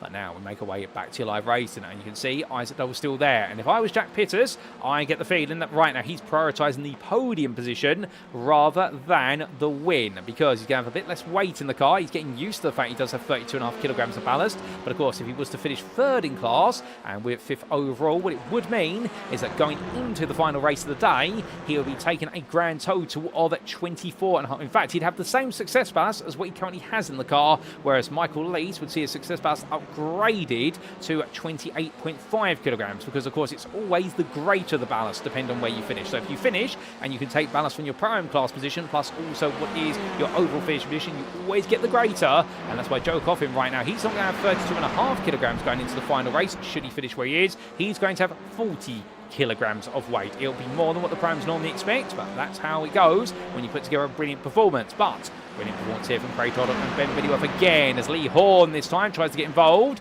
and we ride on board here.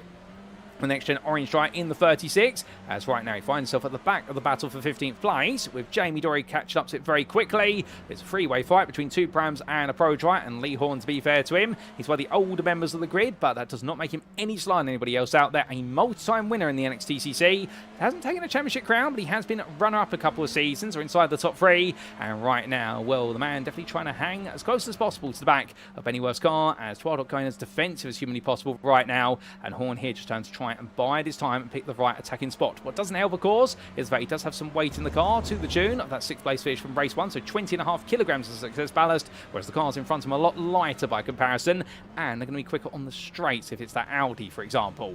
But coming through the hairpin, Bennyworth going to the inside there, gets his elbows out versus Twilight, and now Horn will try and carry some momentum. As the two in front fight each other hard, he's got to try and pick the right driver to hedge his bets behind. As you can see, they're too wide all the way through the S's, and in the end, Twilight does not back out. Bennyworth, to be fair, this is a game of high-speed touring car chicken between these two, and right now Twilight refuses to give in as Jamie Dory goes around the outside to inside versus Horn, and well, the two teammates there for Next Gen Racing decide to swap around, not wanting to fight too hard. But meanwhile, Jack Pitter's going on to lap number 11. He's got Isaac Doble looking up the inside through turn 1 into 2, and he'll lose the overall position here, but I think that's all part of the plan, and he will help himself lose a little bit of weight in the car as well, potentially. Well, in fact, he won't, because he'll still have 24.5 for what will be third place of the class, but as he makes way onwards, well, right now Jack Pitts is doing everything right, it would seem, as Nick Clemens and Matthew Sheridan just behind. And in fact, no, it would be 16.6 kilograms he'd take, so that will help him falling down to 6th place. He can afford to do that and not affect he lose any pram points, although he does lose some overall points. I get the feeling he's prioritising the pram position more than anything else. But more fighting going on further back as Sean Doby continues to try and break away from Stuart Winnis, and Winnis falling down the order a little bit with the damage on his car, and will Doby in 3rd place in the AM class with Mark Hughes a bit further behind. And Hughes has not been able to catch up since being passed on lap number 5 by Doby. I think right now just trying to consolidate this 4th place in the AM class. It means he takes no success ballast in the final race of the day, and that might help him chase down that elusive podium.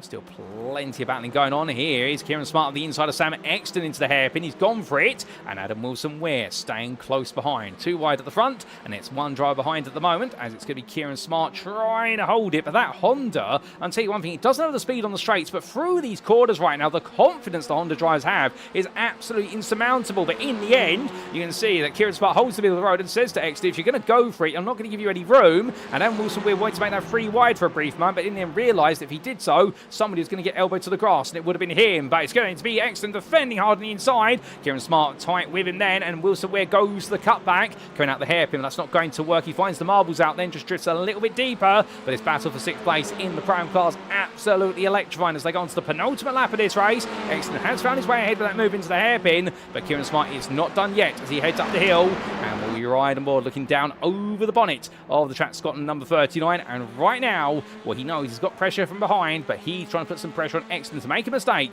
and with it, make a move. But can he make some magic happen? We will see as he hops and skips his way over the curves once again. Looking to the inside for turn number 5 there, but in doing so, it shakes the car around and decides he can't get a move on. Make his way out of the corner now, going in towards what we turn at number 6. But right now, the Team Big Lips driver in front of Exton doing a very good job of holding on here, and this is going to be critical for the Prime Championship, given the fact that Matthew Sheridan just up the road, but he goes deep there at the run of 7, and as he comes down through the Californian carousel, that is going to enable Smart to get back ahead, but this could all be tactics right now. Exton knows he's the quicker driver in the final third of the lap, but not if Wilson-Ware's able to get involved here, and Wilson-Ware's thinking about that move, but Exton just outbrakes Wilson-Ware and makes sure that he can stay all over the back of Smart. But Ben Bennyworth further behind here, and right now glued to the back of Twildock with Dory and Horn all in and running the way through the hairpin right now. Lee Horn there or thereabouts. When the two next-gen drivers here really being held back with that battle with the Prime drivers in front, as I think Dory's going to try and make a move here on Bennyworth, although if so, where is he going to go for it in that Audi? But as they stay close, meanwhile, getting closer to your leader who's gone to the final lap is Ben Altrier, and Wojciech Swirydowicz, number 1 at the moment, when the number 80 Elantra just trying to hold on for a little bit longer, but Altrier is coming back at him, and I suspect tyre life now is really on the limit. Given the weight in that car, that 56 kilograms is hurting massively. Altrier, to be fair, is home to manage his own weight there, 40 kilograms, but 16 kilograms is a huge difference for these cars, and indeed it means that right now tyre life is very precious. Joe Coffin, 3rd place overall. You won't see him in the camera. He is 10 seconds behind, such as the gap they've been able to open up on him. As meanwhile, Adam Wilson-Ware has found his way ahead of Benjamin Gregory, who found his way back ahead of him moments ago, and well, it was a mistake from Wilson Weir, and well, thankfully he's been able to get himself clear, he'll feel, and this is how it all changed for him. So a quick replay back in time. This was Wilson Weir getting a poor run and coming out to turn number 14, ran wide, and Benjamin Gregory had the overspeed. Wilson Weir went defensive. How exactly did he go for it? Well, Gregory went way too deep on the brakes there, missed his braking zone with too much enthusiasm and wanted to get that move done. But back to your live race we come, and we're into the final third of the final lap of this one. Swirydowicz still ahead of Ultrier for now. We're going to stay transfixed to these two all the way to the end, and Ultrier throwing everything at this as he can. Rolling from left into right here, drifting the car through the corners. The dirty off the car in the front not helping him with the understeer, but coming in towards the hairpin right now. Well, it has been a tough race for both drivers, and Wojciech Swirydowicz under pressure early on, but Ultrier fell away and came back right at the end. But it's too late for Ben Ultrier because of Wojciech Swirydowicz. It is going to be back-to-back victories here at Sonoma today. He wins race number 2 for Project 26 for ATC. Head of Full Tilt Virtual Motorsports, Ben Ultrier, who takes one of his best drives of the season to second place, and it will be Joe Coffin who makes it the prime win in race number 2 as he comes to line. A monster driver, the Team Big Lips driver, ahead of Michael East, the runner-up in Pro-Am. Isaac Doble completes the top 5 ahead of Jack Pittus, who rounds off the Pro-Am podium in 6th ahead of Nick Clemens and Matthew Sheraton. George Stone will come to line here to make it back-to-back and wins. Very comfortable there in the 9th place finish ahead of Kieran Smart, who completes the top 10. Sam Exton, Adam Wilson and Benjamin Gregory complete the top 13, and Lewis Mason, 14th place, run up in the AM class there, and has a very high chance of being inside that reverse grid for race 3. Craig Todd completes the top 15, just ahead of Ben Bennyworth, Jamie Dorian, Lee Horn, and Sean Doby. It's a rare AM podium for Sean Doby, but he takes it for ATEC Tech Racing. That's 19th overall, head of Stuart Winnis, with Mark Hughes meanwhile in 21st place, 4th in class, head of Nigel Stock, who you see here, with Fraser Roston's chasing him throughout the race, and Marcel Fritsch, Andrew Pike. Well, they will all complete your finishing order on the lead lap. Here's Pike making his way on through as Adrian Fritsch heads towards the line a lap down, and Phil McDougall has done the same, taking 26th place in the end. A frustrating race of both drivers there being a lap down. It all came down to the open lap instance. We've got a bit of time before Andrew Pike does see his finish line, but here he is, he makes way around. And to be fair to him, many drivers, given the way it went, many were towed to the pit lane and essentially sulk in the pits, but not Andrew Pike. He likes to get it out on circuit and will keep on putting in those laps there because you never know what can happen. No safety car was called in this one. The incident was not as severe in race number 1, hence the difference. But here today, he'll take 25th place in race number 2, and now he'll have no weight for race number 3, and he's got nothing to lose. He will not be eligible to be inside the reverse grid for the race 3 finale. But as our drivers make the way into the pit lane, well, Swirydowicz and Ultrier already heading in. The top 2 absolutely in a world of their own once again. But meanwhile, Joe Coffin comes down here, and your Pro-Am winner, he'll be absolutely ecstatic about that one, making his way to the head of a very feisty Pro-Am pack and not letting it go. And that's exactly what the doctors ordered in his pursuit of this man, Matthew Sheraton, who then took 5th place in the Pro-Am class. Some good points coming his way, but knowing his championship lead has been slashed a little bit come the end of this race. But further back, some great drives out there. Lee Horn, unfortunate not be able to make his way back up the order after starting 6th, but caught up in an early incident, sent him all the way down to the back end of the top 20, but still understandably getting his way back into the top 20 and has a chance to be able to potentially be in that reverse grid. Well, as all of our drivers cooling down, we do look to the scenic view, and with it, the provisional race results. So race number 2 carried on from our race number 1 left us with plenty of brilliant action. A big incident, of course, in the open lap, but nowhere near as big as what happened in race number 1, and we were all the better for it. And in the end, Wojciech Swirydowicz has made it 2 wins in a row so far for round number 8 here today for Project 26 for Alpha Touring Challenge, but he was kept honest every step of the way by Ben Ultrier. The Full Tilt Virtual Motorsport driver taking 2nd in the end, one of his best performances of the season in the race 2, head of Joe Coffin, who was your Pro-Am winner there for Team Big Lips, and made sure to make it count, making early progress and never looking back. Michael East, run up in the Pro-Am class, 4th place overall. He would have absolutely enjoyed that race of JW Motorsports, knowing he couldn't quite catch up to Coffin after Coffin made that decisive move into turn 7 on the open lap, but he was 2nd best there and able to keep the points. Isaac Doble completed the top 5, fighting his way forward all the way from 11th place. We expected he would, given the fact he was in a light car, and therefore the English driver there really enjoyed himself and now set for race number 3. Jack Pittus took 3rd place on the Pro-Am podium, and after his win in race number 1 with all the weight thrown in the car, I don't think he'll be complaining about being back on the podium again for Type 2 racing. And behind the Welshman, it was Nick Clemens for iRacing Esports powered by Crest Autosport, who took a 5-second lead over Matthew Sheraton, who completed the Pro-Am top 5. 8th place for the Aztec Racer driver, some good points coming to him. However, one of the questions he'll be asking himself is this going to be one of those days where I can't quite take a podium or at least a win in one of the races. Well, the 001 driver will need to work hard in the final race, depending on how the grid is reversed. George Stone takes AM win number 2 here today, and the Type 2 racing driver looking absolutely unstoppable, ahead of Kieran Smart, who completed the top 10 for Track Scotland, who fought his way forward ahead of Sam Exton and Adam Wilson-Weir. They finished just behind for Team Big Lips and Type 2 Racing, and Benjamin Gregory round off the top 13 and guarantees a spot in that reverse grid for Full Tilt Virtual Motorsport just ahead of Lewis Mason. It was run up in the AM class there for Mason, and well, it's not quite been a win so far, but to be fair to him, a 4th in race number 1 and now 2nd in race number 2. He's definitely looking good so far for race number 3. Craig Tardot completed the top 15, the final overall point going to him for the Sim Racing Collective Esports, header Ben Bennyworth for Crane Mass Motorsport, who took 16th place. Jamie Dory, 17th there for Next Gen Pink, ahead of Next Gen Orange's Lee Horn. Then we had Sean Doby and Stuart Winnis completing the top 20. Doby, of course, congratulations to him for returning to the AM pony. It's been some time for the Scotsman, and the ATIP Tech Racing driver will be very happy with that, and Winnis in the end opting not to fight him too hard. Outside the top 20, 21st, it was Mark Hughes for GBRC, who at one point was on the pursuit of his own podium, but unfortunately lost out to Doby midway through the race, but he was able to stay clear of Nigel Stock, and the iRacing Sports Power Crystal Autosport driver completed the AM top 5. Fraser Austin was just behind for Next Gen Blue and just ahead of Marcel Fritsch, and then we did see Andrew Pike complete those on the lead lap, and it was a lap down to both Phil McDougall and Adrian Fritsch, and sadly we did lose the race in the open lap, both Gavin Garner and Carl Thompson. Well, with that, ladies and gentlemen, that completes our second race of the day. And coming up very shortly will be the build-up to race number 3. But of course, to get us to race number 3, we just have that one question, as we always do. And it is, of course, that all-important reverse grid draw. So without further ado, we are going to cut away to the commentary booth. And here we go. Good evening to you, ladies and gentlemen. I hope you're all doing well. And as we all get set for our final race of the day, well, of course, the big question mark is, where are we going to reverse the grid from? So what we're going to do, we are going to get the lottery bowl. And here it is. And our numbers 6 through to 12 are all inside the lottery bowl. What I'm going to do very shortly is close my eyes, shuffle the balls around and draw one at a time, and whatever they add up to, that's where we reverse the grid from. So without further ado, let's do the round 8 lottery draw for the reverse grid race. And nice long shuffle there, and we draw our first ball out the bowl.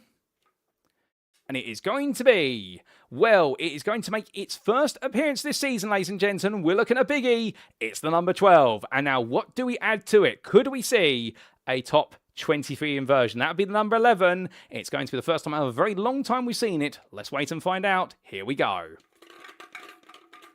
So a big shuffle there. We draw the ball out of the bowl.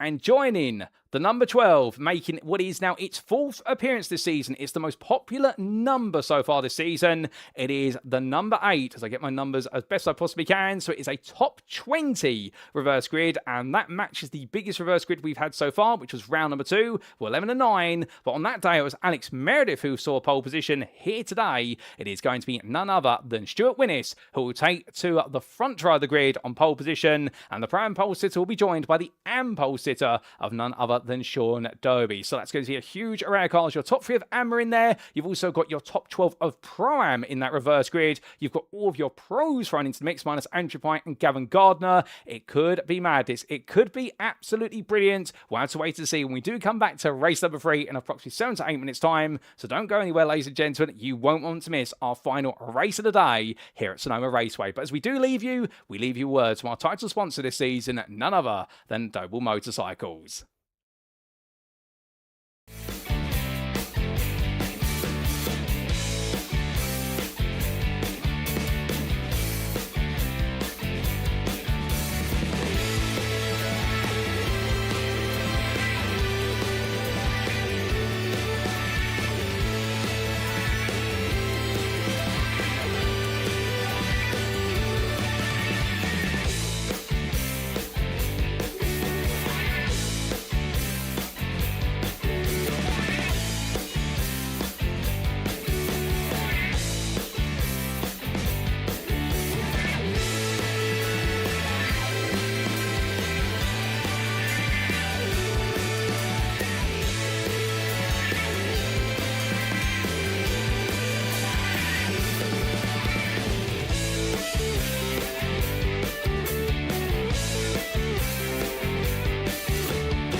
Speaking of Mikey Doble Racing, if you'd like to support Mikey as he pushes it to the limit out on track, you can do so by following the Mikey Doble Racing Facebook page as seen on screen. Additionally, if you want to represent the 88 Army at a BTCC weekend, Mikey Doble Racing has some fantastic merchandise available just for you, as may be found either via the Mikey Doble Racing Facebook page or alternatively in the Doble Motorcycles store at dobledirect.co.uk. Don't miss out on being a part of the 88 Army today.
And we are back, ladies and gentlemen, for our final race of the day here in round number 8 of Season 10 of the Next Gen Racing Touring Car Championship, powered by Doble Motorcycles and brought to you on iRacing. What a pair of races we've had so far. Brilliant battling action every step of the way. Yes, we did have to have a safety car in our first race of the day, but to be fair, after the safety car had settled and the debris had been cleared, we've had 2 absolutely incredible races, and we've got a third to come. And what a way to see us out of Sonoma, and indeed from the US of A, because this will be our final round in the country for this season, because we have a top 20 reverse grid awaiting us. Well, the biggest we can have, and indeed a joint highest grid we have seen in terms of that reversal position, where we can go up to 23rd. We've not quite made it there so far. Perhaps we will in the 2 rounds to go. But as we get our way into this one, of course, it means now a lot of drivers have got a lot of work to do, including this man, Wojciech Swirydowicz, and the Project 26 ATC Hyundai Elantra. He has been the fastest of everybody thus far, but understandably now he's got to try and carve his way past another 19 cars. That's not going to be an easy feat, particularly a circuit that's definitely shown you can battle in each and every corner. But as he rolls his way and around there, tucked into the toe of Isaac Doble. Well, Isaac Doble as well find himself down towards the back end of the top 20. And indeed, it's not going to be an easy job for him with some weight in the car. So that always opens up an opportunity for new names to potentially take a big score. And for one in particular, Sean Doby, the ATX Racing driver, we're starting on the very front row of the grid. And well, I can imagine that right now, a bit of nervousness may be creeping it. It's rare that you see an AM right towards the front. We've seen it a couple of times this season. And the ATX Racing driver, we started second on the grid with Stuart Willis starting on pole position. There he is as he makes way on around. You can always tell which one is Stuart versus his teammate Kieran Smart, because they've got the same base blue, but with regards to the alternate colour for Willis, it is orange. Meanwhile, for Kieran Smart, it is light green. Now, as he makes his way around, can we potentially get a word with him or with one or two of our drivers? And I think we can. And we are going to try and get a pat through to his car as he makes his way around. Bear with us, ladies and gentlemen. Let's see if we can chat to our pole sitter. And if we do get a cut through to the car from Stuart Willis, Stuart, have you got time for a quick chat? Yeah, I do, Paul, yeah. So, Stuart, pole position for the final race of the day. You've been in the thick of the fighting so far, so surely in this one, you must be able to run away with it. I'm going to say that. I'll see how I got off the line is the biggest question, I think, to see how we can get on. Oh, fair play. And this Honda, we've seen the Honda stay very quick through the corners, perhaps lacking on the straights a little bit. Have you found it to be that way? Yeah, it's quite grippy into the corners and it can hold itself, but yeah, in a straight line it's got nothing on everybody else. They're all a lot quicker than the Hondas in a straight line, so we're just going to try and keep through the corners quick. Oh, fair play. Well, we'll let you focus. Good luck for race number 3, and we'll see you at the checkered flag. Cheers, Paul. So hearing that, ladies and gentlemen, from Stuart Willis, your Track Scotland driver, and saying there the fact that the theory of being able to just run away with it, perhaps not going to happen. But to be fair, we'll have to wait and see what he can do, but also confirming our suspicions, which the Honda has been very rapid through the corners, but on the straights, it's just been lying in wait to be picked off. So the game plan will be ready for him, and in any Honda rider, just be able to run away with it as quickly as they possibly can. Or Honda runner, I should say. Thinking of motorcycles, they've got Doble Motorcycles on the brain. But as Wojciech Swirydowicz makes his way on around, can we get a quick word from him as well? So I do believe he's currently available in the car, and we're heading on through. After returns 2, 3 and 4, let's see if we can get a pat through to the Hyundai Elantra driver as he rolls well for turn number 5. And as we get a pat through to the car, Wojciech, have you got time for a quick chat? Sure, why not? How are you? All good, thank you, Wojciech. But how about yourself? 2 wins in a row with a very heavy car. You're looking unstoppable today. Yeah, I don't know what's going on. Like, other guys need to pick up the pace. Like, in fairness, this is one of my favorite trucks, and historically I was always doing well on it. But again, I didn't really expect this to be so straightforward. Well, to be fair, races 1 and 2 may have been a bit straightforward, but now you've got to carve your way through from 20th place. You looking forward to it? Yeah. It's going to be a nice challenge. Let's see what we can do, and hopefully, yeah, we manage to stay clean for the whole race. Oh, fantastic. Well, we'll let you focus on getting ready for the challenge ahead. Good luck in race number 3, and we'll see you at the finish line. Yeah, thank you. See you around.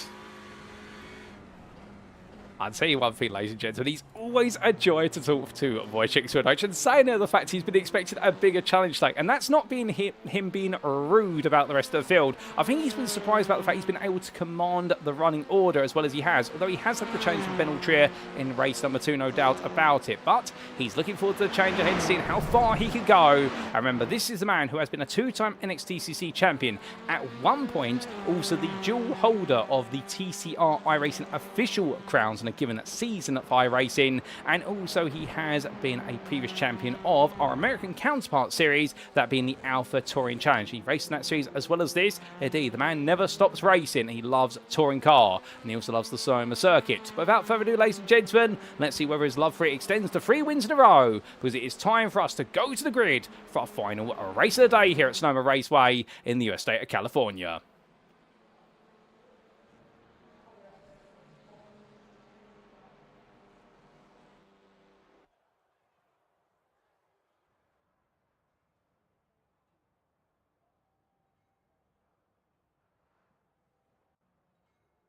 And so as our drivers make the way to the grid for the final time today, this held their line up with the top 20 positions from race 2 inverted.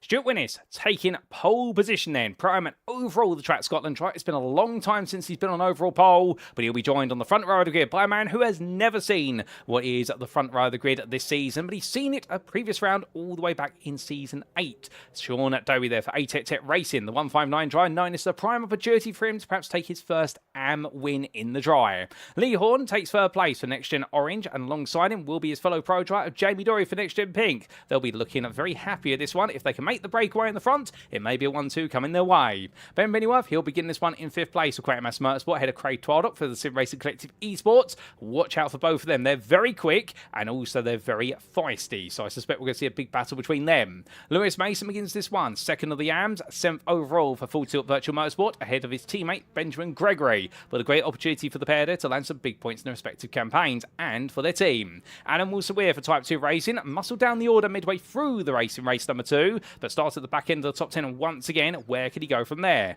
Because Sam Exton will join him to complete the top 10 in the number 22 for Team Big Lips in 10th place. Outside the top 10, in length, it's going to be Kieran Smart for Track Scotland in the company of George Stone. 2 wins for the AM class driver so far. Can he make it 3 in the class, or will the Type 2 Racing driver have to cede what will be defeat and take a podium instead if he can? Matthew Sheraton, meanwhile, starts in 13th for Aztec Racing. And he knows here he's got to land a big result, because with Nick Clemens alongside him for iRacing Esports powered by Crystal Autosport, if he doesn't move forward quickly and chase down those prams in front of him, he's going to be swallowed up by those behind. One of whom, well, the weight's still in the car, Jack Pitters for Type 2 Racing, 3rd place in the previous race of Pro-Am, and we'll understand we're now carrying a lot of weight in the Welshman's car. Can he move that weight forward? Isaac Doble starts 16th for Doble Sim Racing, just ahead of Michael Lees for JW Motorsports, and Joe Coffin completes the 9th row for Team Big Lips. And from our Pro-Am winner in race number 2, we then come to your top 2 for race 2, Ben Altrier for Full Tilt Virtual Motorsport, and you're now 2-time winner at Sonoma today, Wojciech Swirydowicz of Project 26 of Alpha Touring Challenge. That's your top 20. Outside the top 20, 21st, it's Mark Hughes, just missing out for GBRC, but he's got no way to the car and a way forward to victory perhaps. He'll be joined on that row by his fellow AM of Nigel Stott for iRacing Esports powered by Crystal Autosport, and there'll be Fraser Roster of Selection Blue, and WS Racing Esports' Marcel Fritsch who continue the theme of AM drivers on row number 12. Row 13, it's Andrew Pye for Sim Racing Collective Esports, ahead of Phil McDougall for CSR Project Black, and then we do have Adrian Fritsch for WS Racing Esports in 27th, ahead of Carl Thompson who starts in 28th place, and the GBRC driver will complete the starting order there, as we have lost 12 other drivers. We're still down to 28 runners, but understandably we're all itching to go, and I do believe we've lost Gavin Gardner due to a technical issue, and therefore, ladies and gentlemen, as our drivers all get set, we're not too far away now from going green flag racing for the final time tonight. Of course, a very different order here with this top 28, with 20 of them being inverted, and was everyone gets set. We've got a whole mixture of cars out there, from Hondas through to Audis, and then Hyundai Elantras and Velosters, and there's no one car that seems to be king, although we have briefly lost Lewis Mason from the grid. He rematerialises, so hopefully that's not a sign of something to come here, but the cars are just being held for a little bit longer, but I wouldn't be surprised if the start flying procedure will be getting underway very soon. And for Stuart Winnis, well, the sun is setting, it's blinding, but here come the lights, ladies and gentlemen. They won't be as blinding perhaps as it is going to be for the final time today. 1, 2, 3, 4, firing lights. And it's lights out and away we go for race number 3. Another 13 laps get underway. A slow start for Ben Bennyworth, however, and it causes the field to fan out, but he gets going quite quickly at the end. That leads to a 3 wide for turn of 1, but he's able to be avoided there, and they all make the way up the hill in towards turns 1 and 2. Leads there. Stuart Willis trying to keep Lee Horn behind. Horn already up in the second place. Cars out onto the grass. There's Michael Lees taking a trip, finds a way to rejoin further down the order. Let's go lose him a lot of places there. Contact side by side. That's going to be Joe Coffin. They both go off the road, and for Coffin, it's all gone downhill. He's been buried into the grass, and he now tries to get himself back together, but coming down through turn number 5 right now. Sean Doby on the outside. They're battling with Lee Horn, but Jamie Doyle's going to squeeze on through as quickly as he can here. Right now, the AM leaders go Lewis Mason right behind him very soon, and Mason right now is going to be like a rabid animal with Mason because he wants that AM win. He needs the points in the championship, but as we do see Craig Twardock battling side by side with Mason, has to go a bit wide there, and he's got to temper patience as well as what will be tempo, as he knows right now if he loses places early on, he'll lose the chance to take that AM win. But head in towards the hairpin for the first time under the brakes. There they go, and right now 2 by 2 they come. Doby battling with another Twardock, but being side by side. Mason versus Wizard and Wilson Weir, and Wilson Weir in the end goes to the switchback here, tries to make it 3 wide out the exit as Jamie Dory flashes his headlights. He's been inconvenienced by something, and here comes Wilson Weir again, looking from outside to inside here as he comes to the SS sequence, and Lewis Mason refuses to budge. And Wojciech Swirydowicz, well, he's already up into 14th place. He's gained 6 places for the first half of the lap. And right now he's got George Stone, Jack Pitts and Ben Trier right in his rear as he now chases down will be Isaac Doble. But Isaac Doble's not going to be easy company to pass as Ben Trier finds himself side by side with Jack Pitters. Pitters on that inside line there, can't extend the throttle pedal, but under braking. You can see there, Nigel Stock and Benjamin Gregory getting very close. In fact, Stock's going to try to go around the outside here. He's throwing everything at this as Joe Coffin unfortunately has a beatball flag, and he will need to head to the pit lane. So these drivers are all the way on to lap number 2. A brilliant open lap, it must be said, but now everyone's starting to go line astern here, and this is where the field now starts to fan out a little bit as Mark Hughes has dropped behind Nigel Stock at the start. He's in 5th place now, but he looks to try and get involved. Oh, so it's got wrong for Adam Wilson Weir, I believe. He's off into the grass. I think the car's gone sideways up the hill through turn 1. I don't know if it was Aiden on its adventure. Either way, he's definitely gone to the round, and it's gone very wrong. He falls all the way to the back of the field into 23rd place. But Nick Clemens, he's got out in towards turn number 4. He's off into the weeds and to the barrier. So the iRacing Sports powered by Crystal Autosport car has been propelled, but I'm not quite sure what the propellant was. Was it another driver or a mistake of his own volition? Well, Clemens is going to have to make his way to the pit lane. He's picked up damage. Coffin is in the pits for a fast repair, but there won't be any safety cars for that, given the shortness or the small magnitude of the incident. And meanwhile, Stuart Wine is right now trying to break away as Lee Horn defending versus JB Dory. Now, Dory here, of course, battling hard with the NXTGEN Orange Dry. He's part of the pink team, so they are sister teams, and they are rivals in crime just as much as they are partners in crime. As they make the way out, Wojciech Swirydowicz and Isaac Doble 2 wide. It's going to be Swirydowicz trying to go around the outside, and Ryan's got so much confidence in that Elantra as he comes off of the corner, and Ryan's way now between the apexes here, going from left to right to left once again through the S's, and Isaac Doble holds his ground. That Honda looking so confident through the corners, even when it's too wide. But Wojciech Swirydowicz here, look at the way, he's just a relentless wave of aggression here, Swirydowicz,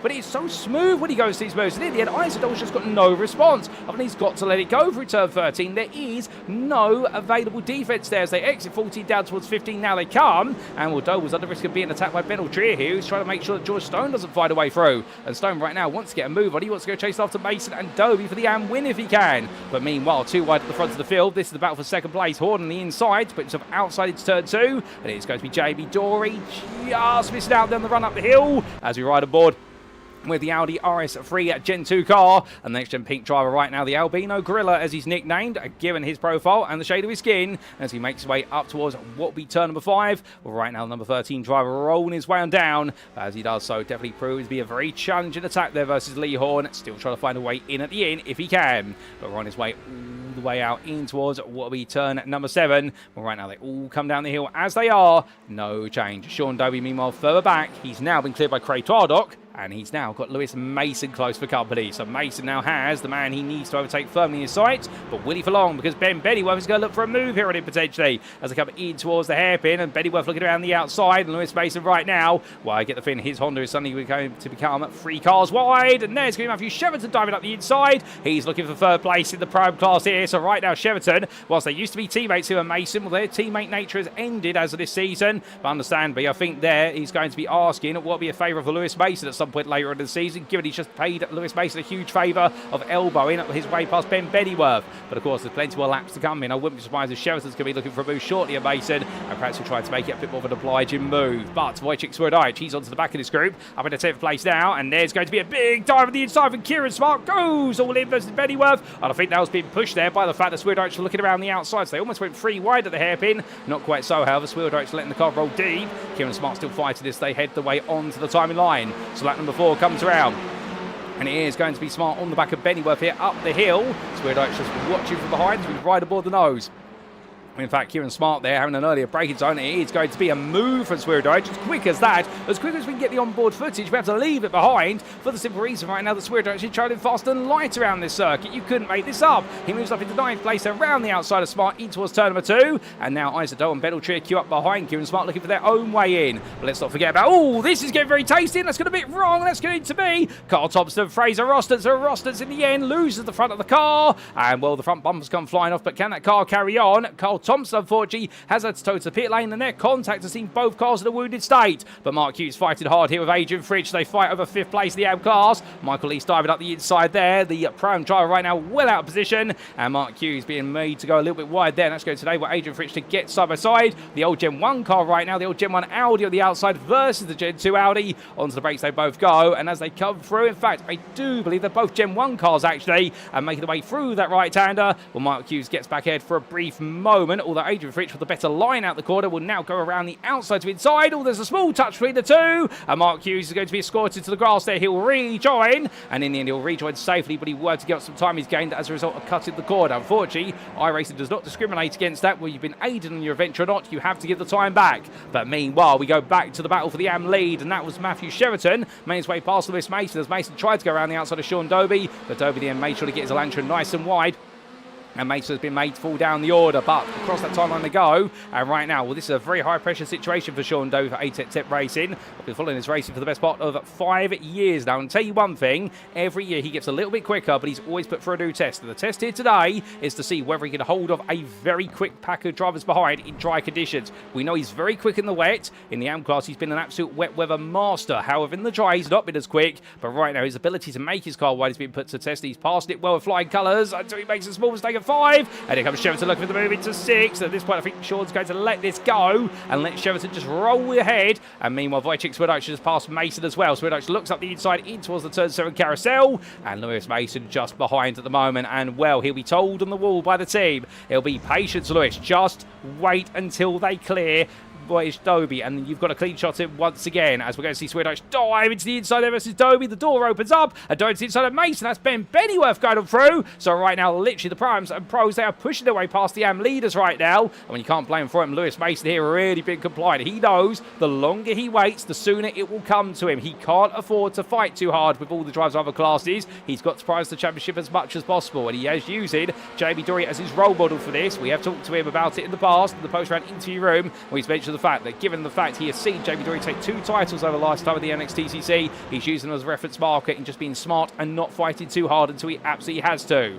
But as we do see Kieran Smart looking up the inside or all the way through the corner, well, Bennyworth clears Dobe, but Kieran Smart now puts himself between them again. It's going to be a little bit close, different tug. Mason there comes across, taps the side of Smart's car, but then realises he doesn't want to do that any further through 16. And across that timeline they go, 2 wide up the hill, past the Toyota billboard as they roar the way onwards. Well, Kieran Smart here is going to be outside to inside, and Beneltria right now, I suspect he'll be on the radio to Lewis to talk about what they want to do in terms of how they play this. The fact that all 3 of the Pro Drive wants to move forward, but and there's going to be Mason back on the inside, and Smart goes sideways. They all catch each other's cars, and Beneltria somehow, someway does not lose it, as meanwhile Lewis Mason runs a bit wide. He goes to rejoin his 3 wide into the braking zone. My goodness, and Mason's going to go straight on, and then he's got no grip whatsoever. He'll rejoin from the camera on the right hand side. There he comes on. Where does he come back on? He comes on behind George Stone and Nigel Stock. So it was a battle for potentially the lead. The AM class are now relegated to the very back of the AM podium places. At least he's attacking for us. Meanwhile, George Stone and Nigel Stock still fight each other hard. Phil McDougall Dogle, Adam Wilson and Michael Lease. They're all still together as well here, fighting over 8 through to 10th for the Prime class. And right now it's AMs and Primes all intermingling together, and the batting is absolutely visceral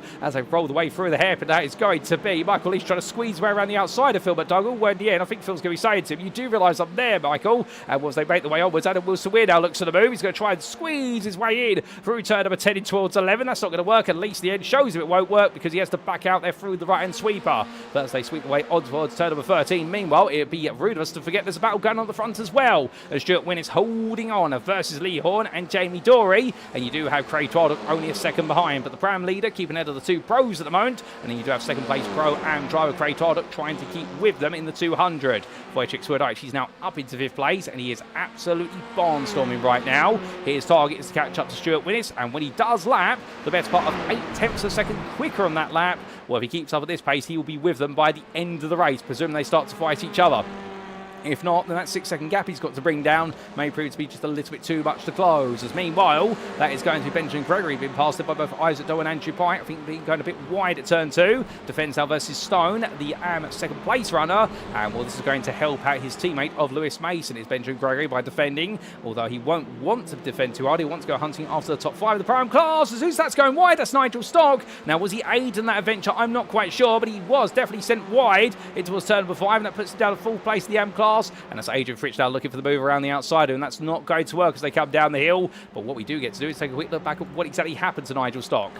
Now, this was Lewis Mason all over the back of him as they made the way towards the breakers over turn number 5. And as they did, looked up the inside, there was contact between the 2 of them. Mason went for the move, Stock tried to turn in, and the 2 met. I get the feeling that's going to be 6 of one and half a dozen the other, as the saying goes. Or in other words, both drivers there could have perhaps done a little bit better in that one, and I think they'll both be told in the stewarding room what they could have done better. And I think for Stock, it was turning in when Mason had already lunged. I think for Mason, it was lunging quite late in the day, but still, that's happened between them, and now they move on from it as we return to your live racing.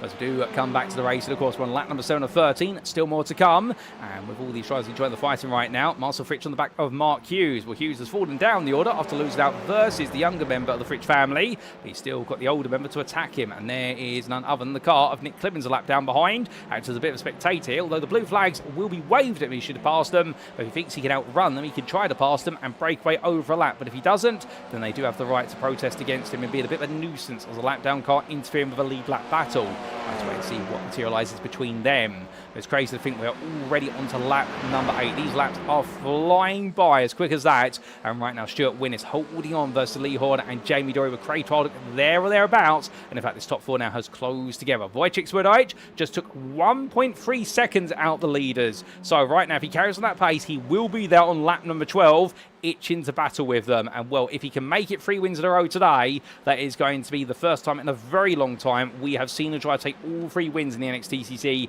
in a single race round. I think the last time we ever saw it happen was all the way back in the era where we did the top 6 through to 12 inversion rather than 13th through to 23rd. So that tells you how old it was. That goes all the way back to season 4. But meanwhile, right now, thinking about the present rather than the past, Jack Pitts is on the inside of Andrew Pike, and Andrew Pike's done a much happier race in this one. He's come from 25th in a car that's got no success ballast in it, all the way up to 12th, and I do wonder where he's got the options set up on that car right now to give himself the best possible speed. As Benjamin Gregory, oh, that was side by side, and that's going to be 3 wide. Oh, there's going to be more contact, and that's going to be George Stone sent to the grass by his teammates, and he just missed the tyre barrier there. My good lord, it's going to come loose there, so that's going to be Pitts sideways, and well, suddenly the fangs come out here between all the drivers, and to be fair, Pitts didn't mean to make contact with George Stone. I think he was aided in that adventure by Benjamin Gregory, as Lewis Mason dives up the inside there.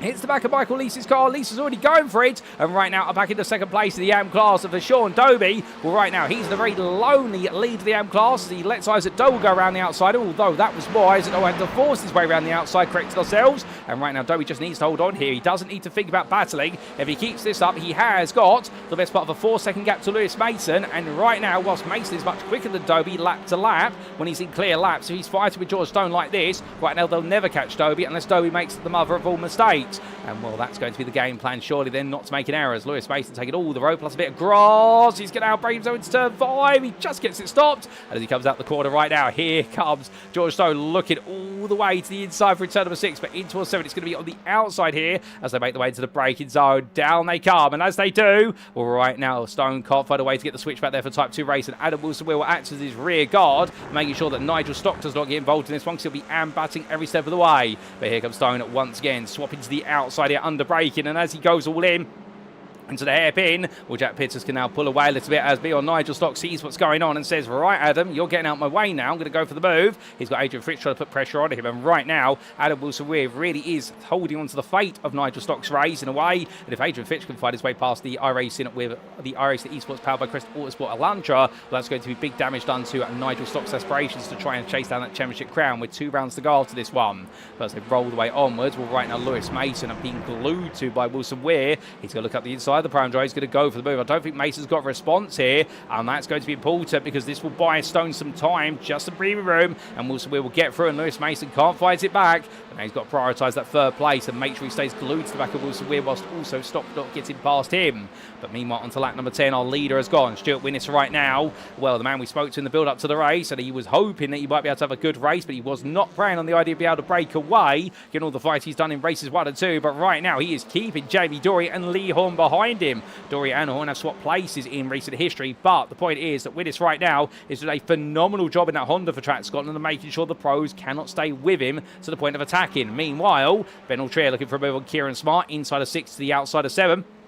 And Kieran Smart's going to roll it in very nicely now. And that does mean Altrier does fall back there, understeered a bit wide, trying to build up some momentum off the corner. But he'll have to run all the way out towards turn number 8. And it's going to be Ben Altrier flashing his headlights there. But I think Kieran Smart at this point just simply holding his ground. I think Altrier's trying to say to him, why do you want to battle with me? And Kieran Smart, I think at this point, isn't paying attention. He's just focused on what he can do. And understandably, he wants to chase after Ben Beddyworth and Matthew Sheridan, who are just in front of him.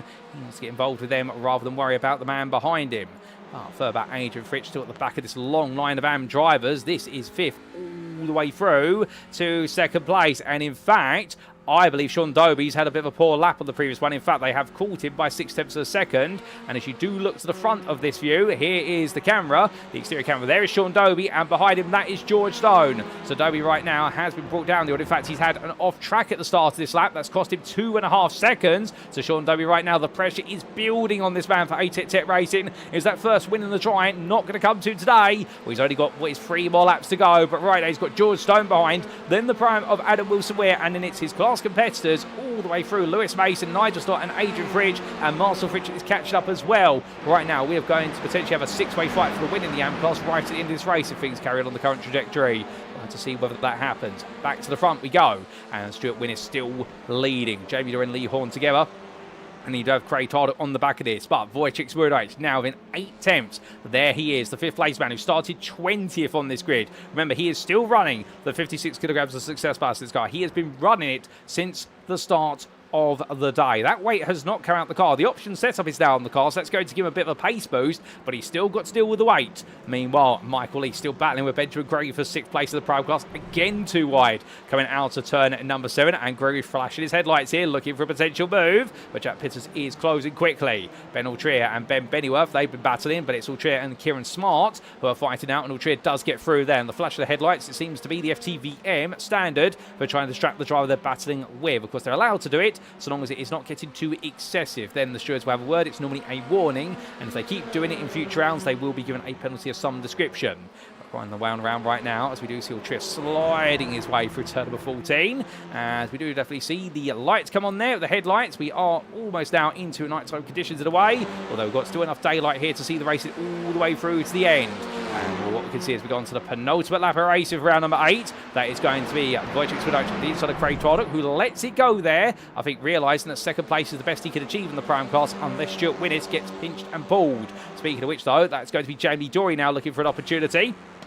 As we look back for the rear of the number 61 leader, and Dory here getting close. It's been a long time since he's taken an overall win, and right now the NXTGEN Racing Pink Machine looking close, looking excited to try and make a move, but Winish just keeping himself in control at the moment. That's all he's got to do at this point, is make sure he doesn't make a mistake and force Dory to be the one who's got to do the hard work, particularly when Horn and Swirydowicz are right behind. If he can back them into each other, he will be safe, but of course he doesn't want to do it too egregiously, because otherwise he's at very likely risk of losing the space.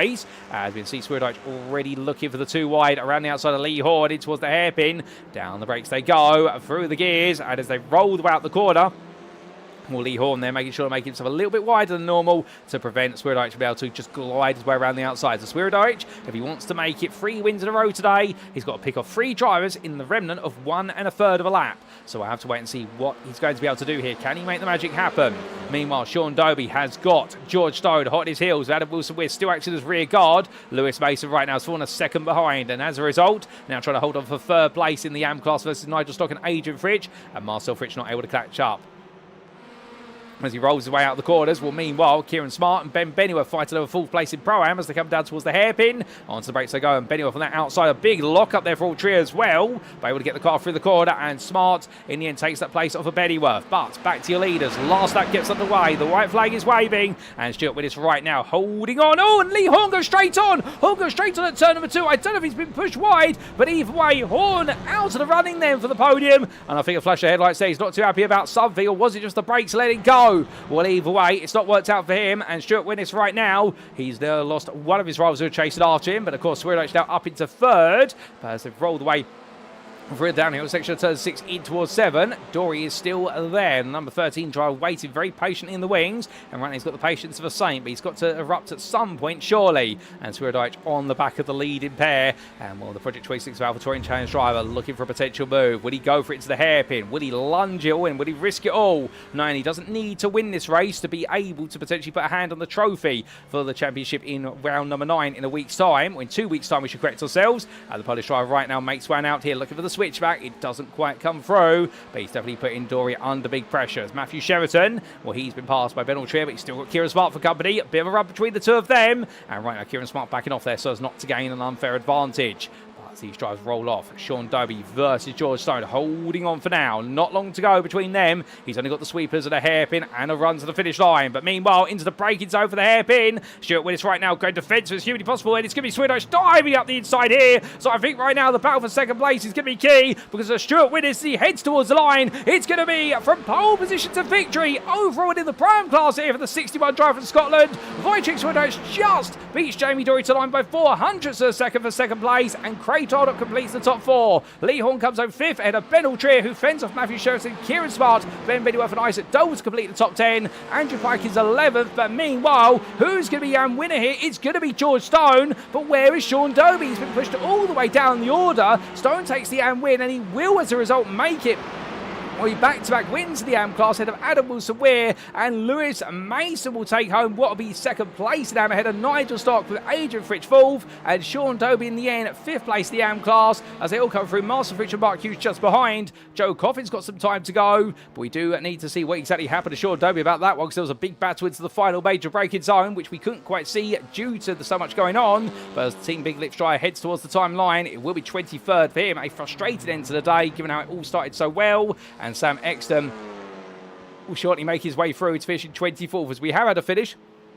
A lap down for Nick Clibbins, and there he is just cooling down with the other drivers. But next up to finish this race, a lap down after the repair work taken to the car after his altercation that we did see with Cole Thompson coming through turns 3 and 4 earlier on. It will be Fraser Austin's in 8th place in hour and 26th on the overall road.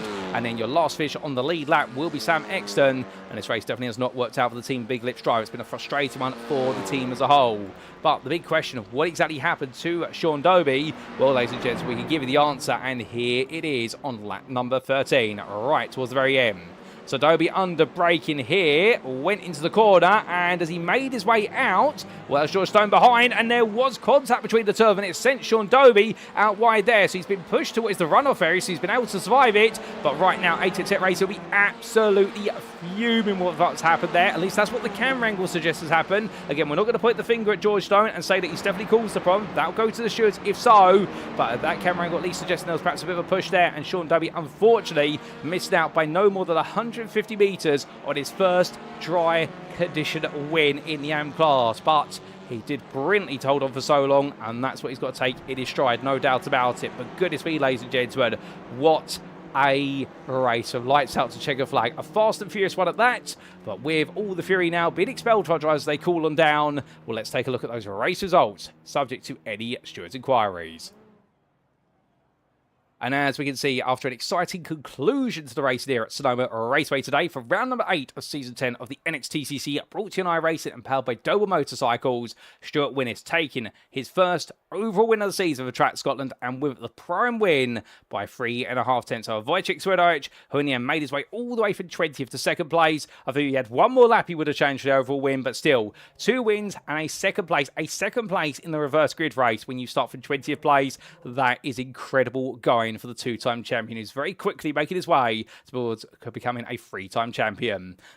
The Project 26 Valve Touring change right is making me lose my words, but also he was able to finish ahead of Next Gen Pink's Jamie Doria as a result, who was only half a tenth behind him on the line, and Craig Tardock took 4th place, 2nd place in the Prime class there for the Sim Racing Collective Esports. He was 4 tenths of the top 3, but he was well clear by 4.1 seconds ahead of Lee Horn, the Next Gen Orange driving the end settling for 5th place after a late error, it would seem, and then Ben Altrier, 6th place there for Full Tilt Virtual Motorsport in the 504, not able to catch the leaders, but able to gradually gap Matthew Sheraton, Kieran Smart, Ben Benioff and Isaac Doble after he fought his way past them. The Full Tilt Virtual Motorsport driver definitely showing his pedigree today, ahead of the Aztec Racing driver Matthew Sheraton, who in turn taking the 3rd place spot on the Prime podium. He'll know that it's been another good haul of points, even if it hasn't been a winning class. Kieran Smart was just behind for Track Scotland, and he in turn was only 4 tenths of a second ahead of none other than Ben Bennyworth of Great Mass Motorsport, who definitely came here fighting today, but those starts really cost him the time, particularly in races 1 and 3. But still, the Audi driver did well to take home 5th place in the Prime class, 9th overall, ahead of Isaac Doble, who in the end could not find his way further than 10th place for Double Sim Racing.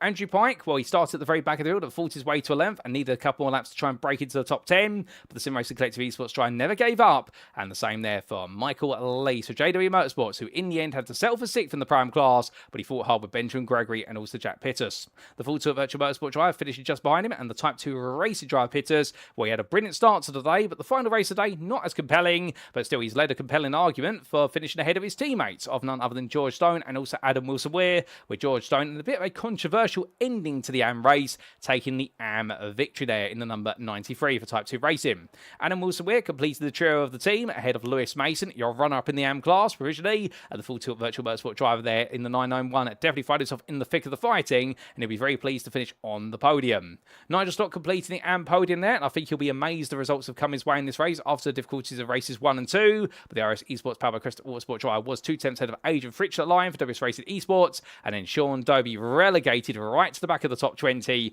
coming out of the final corner to see that checker flag. Very unfortunate for the Scotsman, but still he can't become disheartened by it.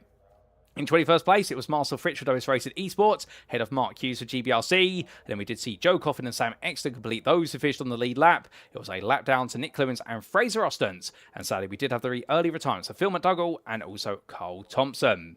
Well, ladies and gentlemen, an incredible race to complete our racing here today at the Sonoma Raceway in the US state of California. It is the completion of our American triple header as well for this season. But it doesn't quite complete today's broadcast, because coming up in approximately 5 minutes' time will be our post-round interviews of our volunteer drivers. So don't go anywhere. You won't want to miss what our drivers have got to say about the incredible racing we have seen today. We will see you again very shortly.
Alrighty, ladies and gentlemen, without further ado, it is time to kick off our post-round interviews. And we're going to kick off with a man who's definitely made a bit of personal history today in returning to the top and taking an overall win for Track Scotland. It is none other than Stuart Winnis, who now joins me in the interview room. Well, Stuart, we talked just before the race, and in the end, you've made the magic happen. You've taken the overall win. But, I mean, what a race that was for yourself. Yeah, thanks, Paul, yeah. Didn't think I'd get that, but I just drove my lines and just didn't defend too early to stop giving Lee and Jamie a go at me. Well, to be fair, a brilliant defensive drive and really capping off what has been a bit of an up, down and around day for yourself. I mean, starting with qualifying, it was a brilliant performance to take 7th place overall on the grid. Just the one problem, there were 5 prams in front of you. I bet you're pretty sat there afterwards getting out the car thinking, well, I've qualified 7th, one of my best qualifying performances, but why is there so many prams in front of me? Yeah, I think they all should be in pro. I think I'll be top pro, but no. Yeah, excellent for me. Just try to get the Honda. Still try to work this Honda out, but we'll get there at one point. But no, I was quite pleased with my P7. Oh, fair play. I'm very pleased in that. And then going into race number 1, we saw you in the thick of the fighting, but also a bit of the madness that erupted through the opening quarter. I mean, did you survive it, or were you a bit brushed by it? Just take us through what happened right at the start of race 1, if you remember, of course. Yeah, I got a good start. Went round Ben Bennyworth, and then all of a sudden I was facing sideways across the track, and I was like, okay. But got straightened back up, and then I realised it was a group of 4 Hondas together, and it was just we stuck together, and the rest of them the front lot just kind of disappeared in the race 1. But yeah, it was a good race. Well, Survive went in and being glued together with a pack Hondas, like you say. So a fun race to be had, and then going into our race number 2, things went a bit wrong. Yeah, I got spun round and lost my front bumper, so I had no front help with the aero there. So the car was a bit of a brick in the straight lines and everything. So I just thought I'll just carry on and see where I can finish in. At least I did finish P20, and then you pulled P20 out of the balls, so we're fine with that. Oh, indeed. A bit of fortune coming your way, although I have to imagine, with regards to that race number 2 as well, is that why you kept going, of course, because you never know what your luck is going to be when it comes to race number 3? 100%. You've got to just keep going if you can. Unless the car is properly damaged, if it's still drivable, just keep going until... You never know what's going to happen. There could be a huge accident in front, and you can gain a heap of positions. You just never know. Oh, most definitely. And then coming on to a race number 3, of course, as we spoke about only moments ago, having to drive quite defensively. Although, to be fair, at least for the first half of the race, it looked as though you were maintaining quite the gap, and it was more Jamie Dory and Lee Horn battling each other for second place. Were you perhaps hoping they'd keep doing that?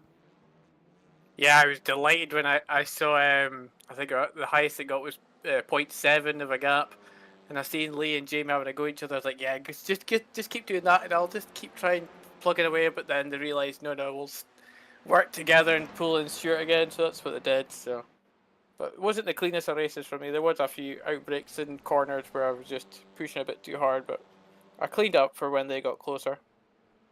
Oh, 100%. But I can imagine as well, towards the very end, when we did see Wojciech Swirydowicz start to get close, were you excited at the thought that you've got the 2-time champion now coming up through the field, and in a way, should it work out for you, he's going to be a bit of a saving grace for you? Yeah, when I seen it was a lap to go and he was behind Lee, and I was like, right, that might help me a little bit, because it'll put Lee and Jamie on a bit of a back step just to try and defend from Woj, because he was so quick. He's a lot quicker than everybody else tonight, and yeah, once I seen his name come up on the relative board, I was like, right, I'll just try and look forward, not look behind or nothing. Well, definitely end by looking forward and not looking behind. You're able to bring home the overall win. And correct me if I'm wrong, I do believe this is your first, I think this is your second overall win that you've taken in the NXTCC. Yeah, I think it is. I think I had one a couple of seasons ago. So yeah, it's been a while since I've been on the top step of the overall, so it's been quite nice to do it tonight. Oh, 100%. And a good haul of points as well, barring, of course, race number 2 with that 12th place finish. I mean, in the championship, everyone in the Prime Class days had everything shaken up to a degree. How are you feeling with 2 rounds to go? Do you think you might be able to take the crown? Probably not. I think I said after Bathurst, I was like, right, we're back in it. And then I've had 2 nightmare rounds at Long Beach and other track. But yeah, well, we'll just keep seeing how it goes. We'll see where we are and see how our cards fall. Oh, fair play. And next time out, we make our way to Japan for the Mobility Resort Motegi circuit. Is it a circuit you're looking forward to? I don't think it's a circuit I've actually raced on yet, so there'll be a few laps being pounded around there soon. So we'll see how it goes. Oh, fair play. We look forward to seeing how well you get on with the Japanese circuit in 2 weeks' time. But just before we do let you go, is there anyone you'd like to give a shout out or a thank you to on the broadcast? Give a shout out to you guys again, because you just put a great show on, and yourself, Paul, it just brings the racing alive, and just attracts Scotland fans. They were behind us when we were racing, so shout out to them. Oh, well, they'll definitely appreciate the shout out as much as we've appreciated you joining me in the interview room this evening, Stuart. Well done to yourself for a brilliant day, culminated, of course, in your 2nd ever overall win in the NXTCC and a return to the top step of the Prime podium as well. We look forward to seeing whether you can make it onto the podium again at Motegi in 2 weeks' time. But until then, rejoice, savour the moment, and have a lovely rest of your evening. Cheers, thank you, Paul. See you later, guys. So here and there, ladies and gentlemen, for a very happy Track Scotland driver in the form of Stuart Winnis. And in the end, talking about the fact that in qualifying, very happy with his personal qualifying lap, but the flip side of the coin being the fact that he saw all the Prime drivers in front of him. But I do like the fact he really focused on well, fair enough, they're in front of me, but I am happy with my lap. And he really emphasised that. And the point being, that showed you that he came here today feeling as though he was confident with the circuit. And in race number 1, we got to see him avoid getting caught up in the open lap collision. And he was able to make his way forward and take that 5th place finish. But in race number 2, propelled all the way backwards. An unfortunate shunt, removing the front bumper of the car. And as he mentioned there, you've got to survive. You've got to see if you can get to the end, because you never know how you'll be rewarded. And he was rewarded with what was pole position for race number 3. And he never let it go from there. And defending well, but also making that early break. But unfortunately, seeing that Jamie Doyle and Lee Horn started to work together, and they had the closing threat little by little of Wojciech Swirydowicz, which was both a blessing and a bit of a curse, depending on where you were in that order. And for Stuart Winnis, it was definitely a bit of a blessing as he held on right to the very end to take his 2nd overall win. Doesn't necessarily fancy his chances in the Prime Championship. Interestingly, his, of course, complexion has now changed since Bathurst. However, he's going to take it round by round, and you never know what can happen with 2 rounds to go. But speaking of things to go, we've got more interviews to come, ladies and gentlemen. We'll be right back very shortly for our 2nd interview of the night.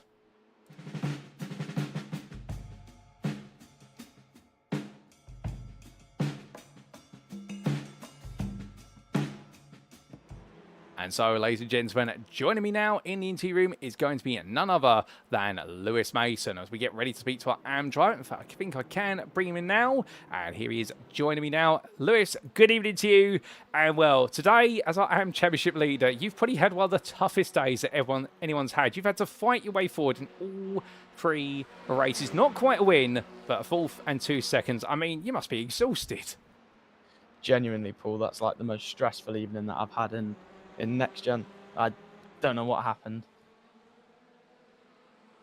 Oh, goodness me. Well, you've definitely had a bit of a stressful one. And I do believe when we're catching up with you in the build-up to today, of course, off-air, you had a lot of difficulty in getting used to the circuit.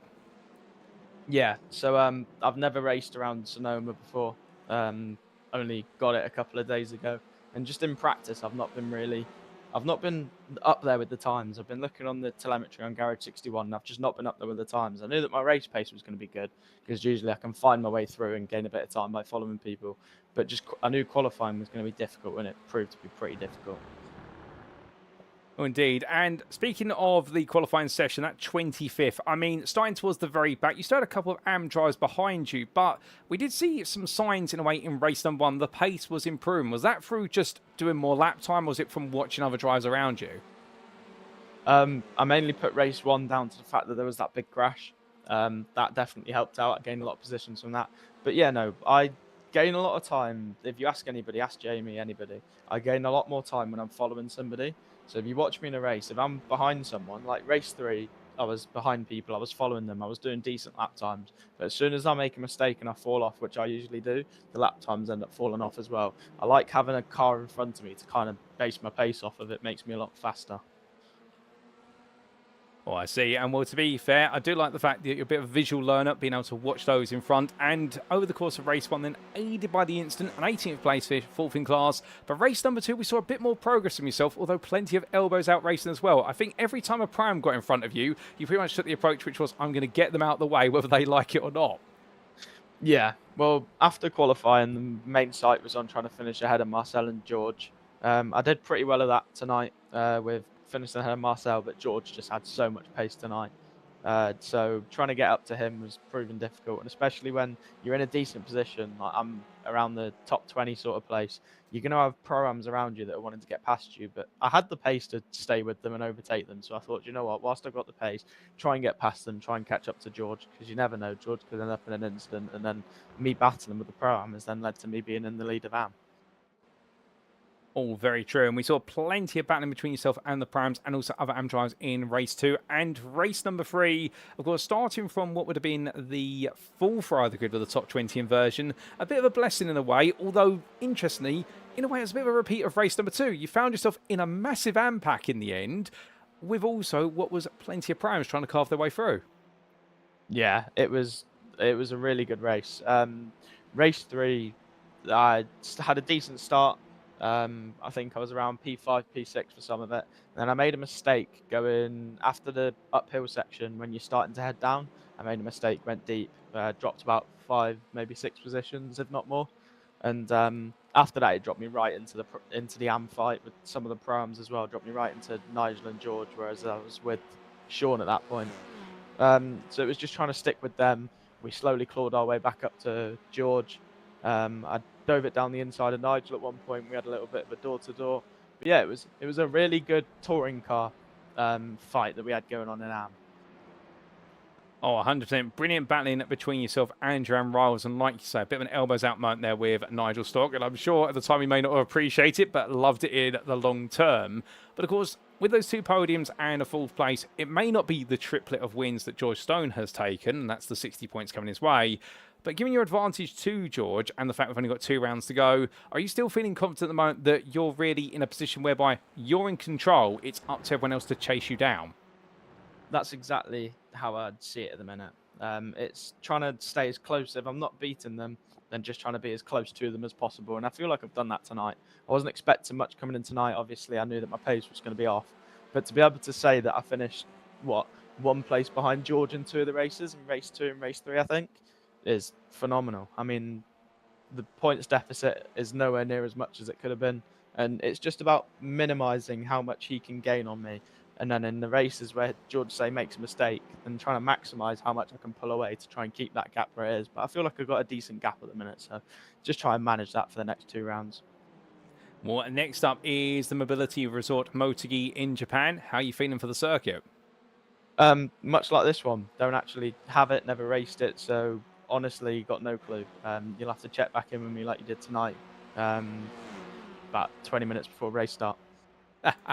Oh, goodness me. Well, learn as you go. But to be fair, sometimes diving at the deep end can bring out the very best. It definitely has done for yourself today. And just before I do let you go, Lewis, is there anyone you'd like to give a shout out or a thank you to on the broadcast? Everyone in Full Tilt the Roy is really helpful with learning tracks, improving pace, telling me what's going on up ahead and behind, just everything. Also, Jamie was really helpful tonight. I knew that my pace was off, so I messaged Jamie and we followed each other around in the practice and he gave me some tips, which really helped. And yeah, it was just those sort of people. Obviously, the admins, yourself that does the awesome commentary. I love watching your races back and listening to the commentary and listening to how much you big me up. Jamie for putting on the races and all the other admins that make touring cars and all the other Next Gen series possible. Well, Lewis, we have to give a big thank you to you as well for always being willing to jump into the interview room. We massively appreciate it. It's great to hear your inside perspective as we do come towards the end of the season and the championship charge continues on. You've definitely put on a brilliant day of battling today. We look forward to seeing how you get on in Japan in 2 weeks' time. But until then, savour your results from today. You've definitely earned them, and we'll see you at the next finish line. Yeah, thank you very much, Paul.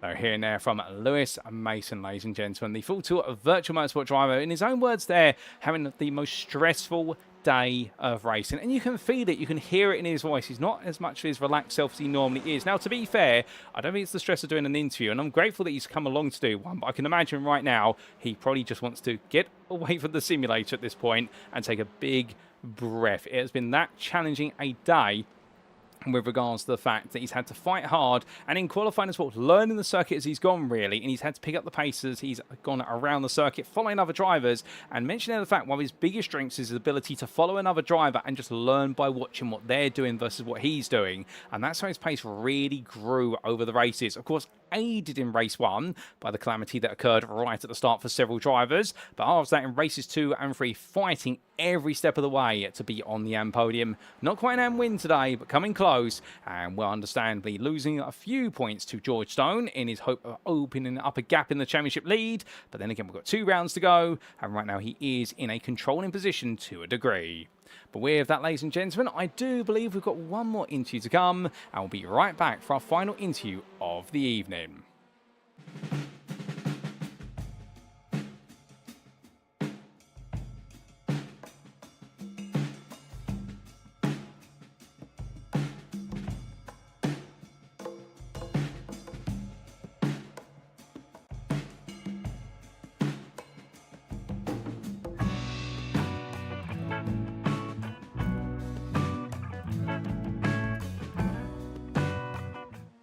And so, ladies and gentlemen, for our final interview tonight, we're going to be catching up with our other AM driver who is absolutely impressive as he does join me now in the interview room. It's your 3-time winner today of George Stone. George, good evening to you once again.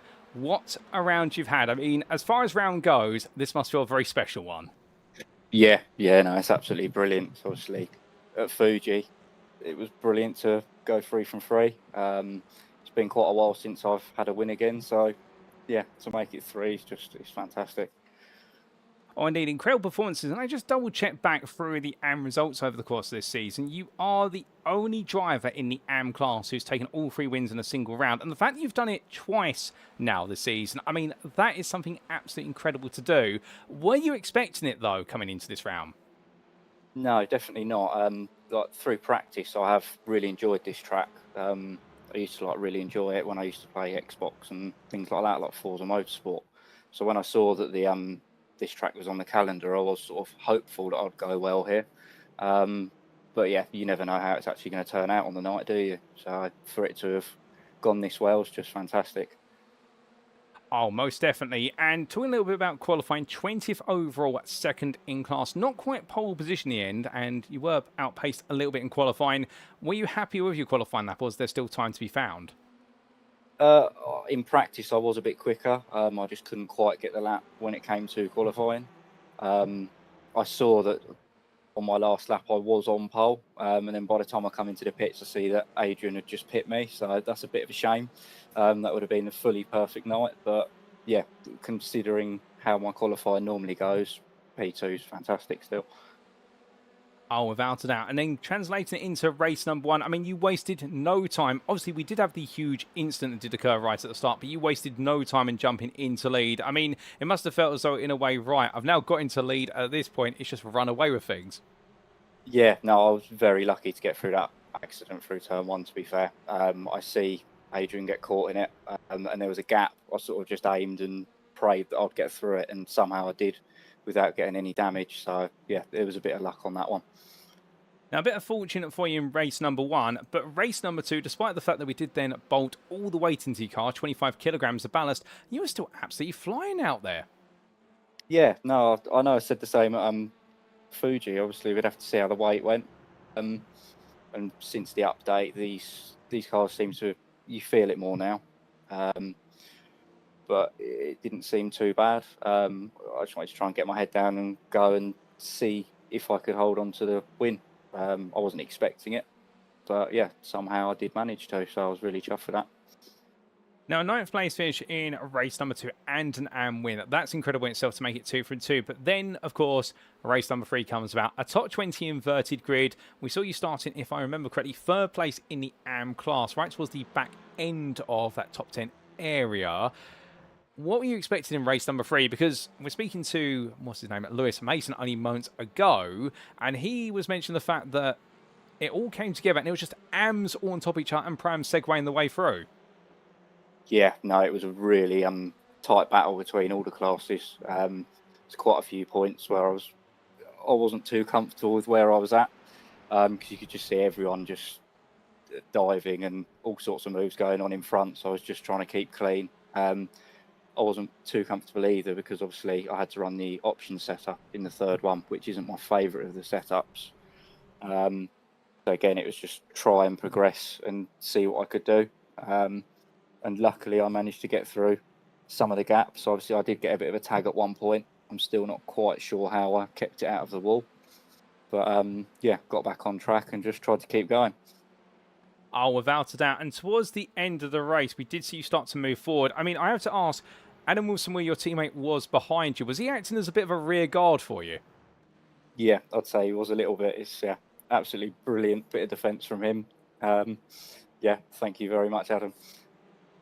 And I also have to ask, I know it may be a bit contentious, but just your thoughts on what happened on the final lap at the hairpin, because we had Sean Doby leading, coming out the corner. We saw him propelled outwards. Was there a bit of contact between the two of you? Yeah, there was a very light bit of contact, which yeah, I have just messaged him and apologised. Yeah, sorry about that, Sean. It was a brilliant battle that we were having. Obviously, our last lap, I had to try and have a go. I knew I had generally the laps before been getting a better run into that final hairpin. He was defending absolutely brilliantly. Obviously, you could see he went defensive, which meant he went a little bit wide. I angled for the cutback, and obviously just very slightly tagged his back corner. And at first, I thought he was just going to drift wide rather than actually spin, but unfortunately, that's not how it went. So yeah, I can only apologise to Sean for that.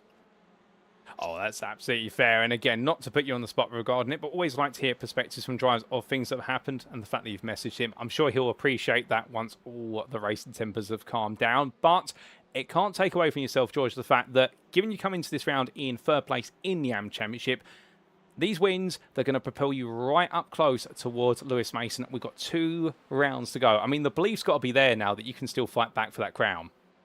I'm certainly planning on it. Oh, brilliant. I like that, the confidence in the statement. And next time out, we are in Japan for the Mobility Resort MotoGP circuit. How are you feeling for that track? I haven't run it yet. I watched a lot of it from following MotoGP. But yeah, hopefully it's going to go well. Well, we look forward to seeing you take on the circuit, albeit on 4 wheels rather than 2, and see whether you can master it. But just before we do let you go, is there anyone you'd like to give a shout out or a mention to on the broadcast? Just want to start off by saying a massive thank you to the team. Obviously, Adam, fantastic tonight. Thank you. All of our sponsors. And then, yeah, also thanks to my family and friends that are watching tonight.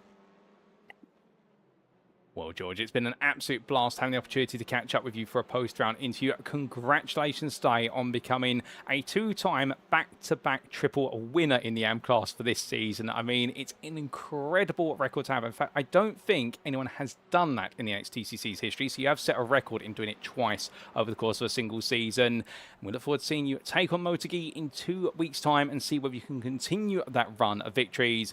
But until then, have a lovely evening and rejoice on all you've achieved today. Thank you, Paul. I'll catch you then. So hearing there from a very proud and happy George Stone, ladies and gentlemen. I can tell you one thing right now. He may have thrown everything at this today, but at the same time as well, he really has worked for it. qualifying there, mentioned the fact that he thought he was quicker than what he was able to deliver. We thought so, given the pace he had in practice, and he was caught by surprise by Adrian Fritsch's late improvement, given the fact he hadn't quite maximised his qualifying lap. However, qualifying was qualifying. The race, meanwhile, well, he went for perfection there, and of course aided to a degree by surviving the open lap instant, and after that making his way into a lead position that he was never going to give up.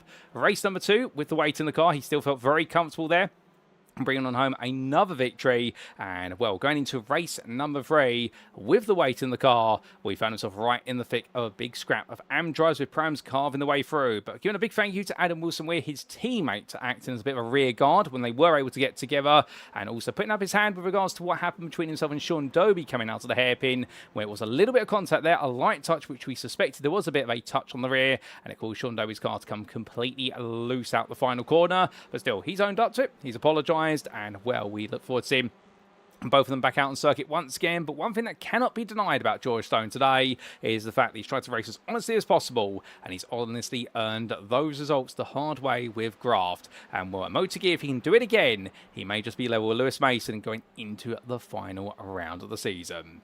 But with that, ladies and gentlemen, we conclude our interviews there. And who have we exactly spoken to? Well, let's give you a quick reminder as we do look away from the replay footage. And as we can see today, we had the opportunity to catch up with one of our primes and 2 of our AMs. We started off by speaking with none other than Stuart Winnis, your winner in race number 3. And after a difficult race number 2, it definitely made up for it, taking his 2nd overall win in his NXTCC career and his 1st overall win of the season, and a return to winning ways in the Pram class. Meanwhile, Lewis Mason then joined us for interview number 2, and in the AM class today, fighting hard every step of the way, not quite able to take a win, but definitely making sure he picked up a double podium, and even when things didn't go quite his way, he always brought some points home, critical for being the AM Championship leader. And after speaking to the Full Tilt Virtual Motorsport Drive, we then heard from Type 2 Racers George Stone just now, and talking about what's been an absolutely brilliant day, not quite perfection, given he didn't take pole position, but very close to it, and be fair, can anybody deny him it, given the fact he really was an unstoppable force in the AM class here at Sonoma. A big thank you to all 3 of our drivers for joining me in the interview room. We're very grateful for their time. Well done to them all for the results, and we look forward to plenty more interviews from our drivers in the remaining 2 rounds. But with that, ladies and gentlemen, it is now time for us to wrap up.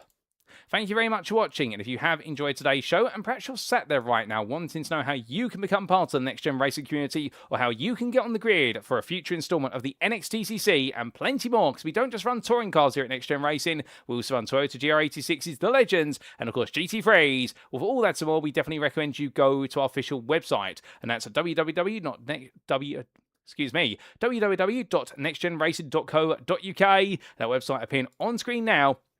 And we are definitely the home of clean and fair sim racing for all. And after 17 years of hosting series, we'd like to think we know a thing or two about hosting the Ultimate Leagues on iRacing or any simulator platform at Next Gen Racing. And our website has all the information you need to get yourself on the grid and go racing with us. And whether you're a esports professional all the way through to a rookie racer, don't fret, because there's a place for you on the grid here at Next Gen Racing, and we'd be very happy to have you join our grids. And you have all the information you need, our league tables, our schedule, and indeed on top of that as well, you have the link to our Discord there, the beating heart of the community. And if you want to get to talk to the staff members, the admin members, and other drivers, definitely recommend you join the Discord.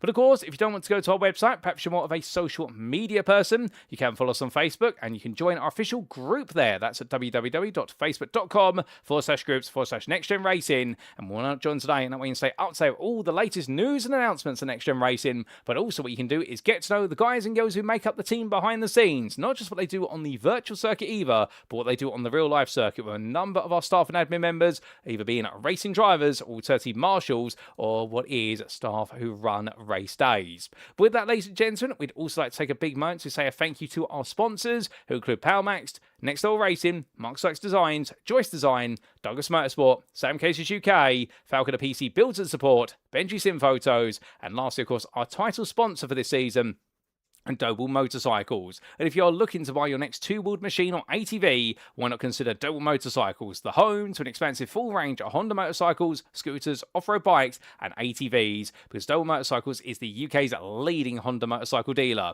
And given the family's rich racing history through 3 generations, as currently embodied by Mikey Doble Racing, with Mikey chasing glory in the BTCC, and also Joe Doble chasing glory in the Nanking BMW Compact Cup, and of course, for what is Isaac Doble chasing tasted glory in Mini Challenge after doing so well in the Ford Fiestas. Well, of course, they've got 3 generations of racing there, and you'll receive excellent customer service at Doble Motorcycles from lights out to checkered flag. So if you'd like to know more, do head to their website at doble.co.uk today.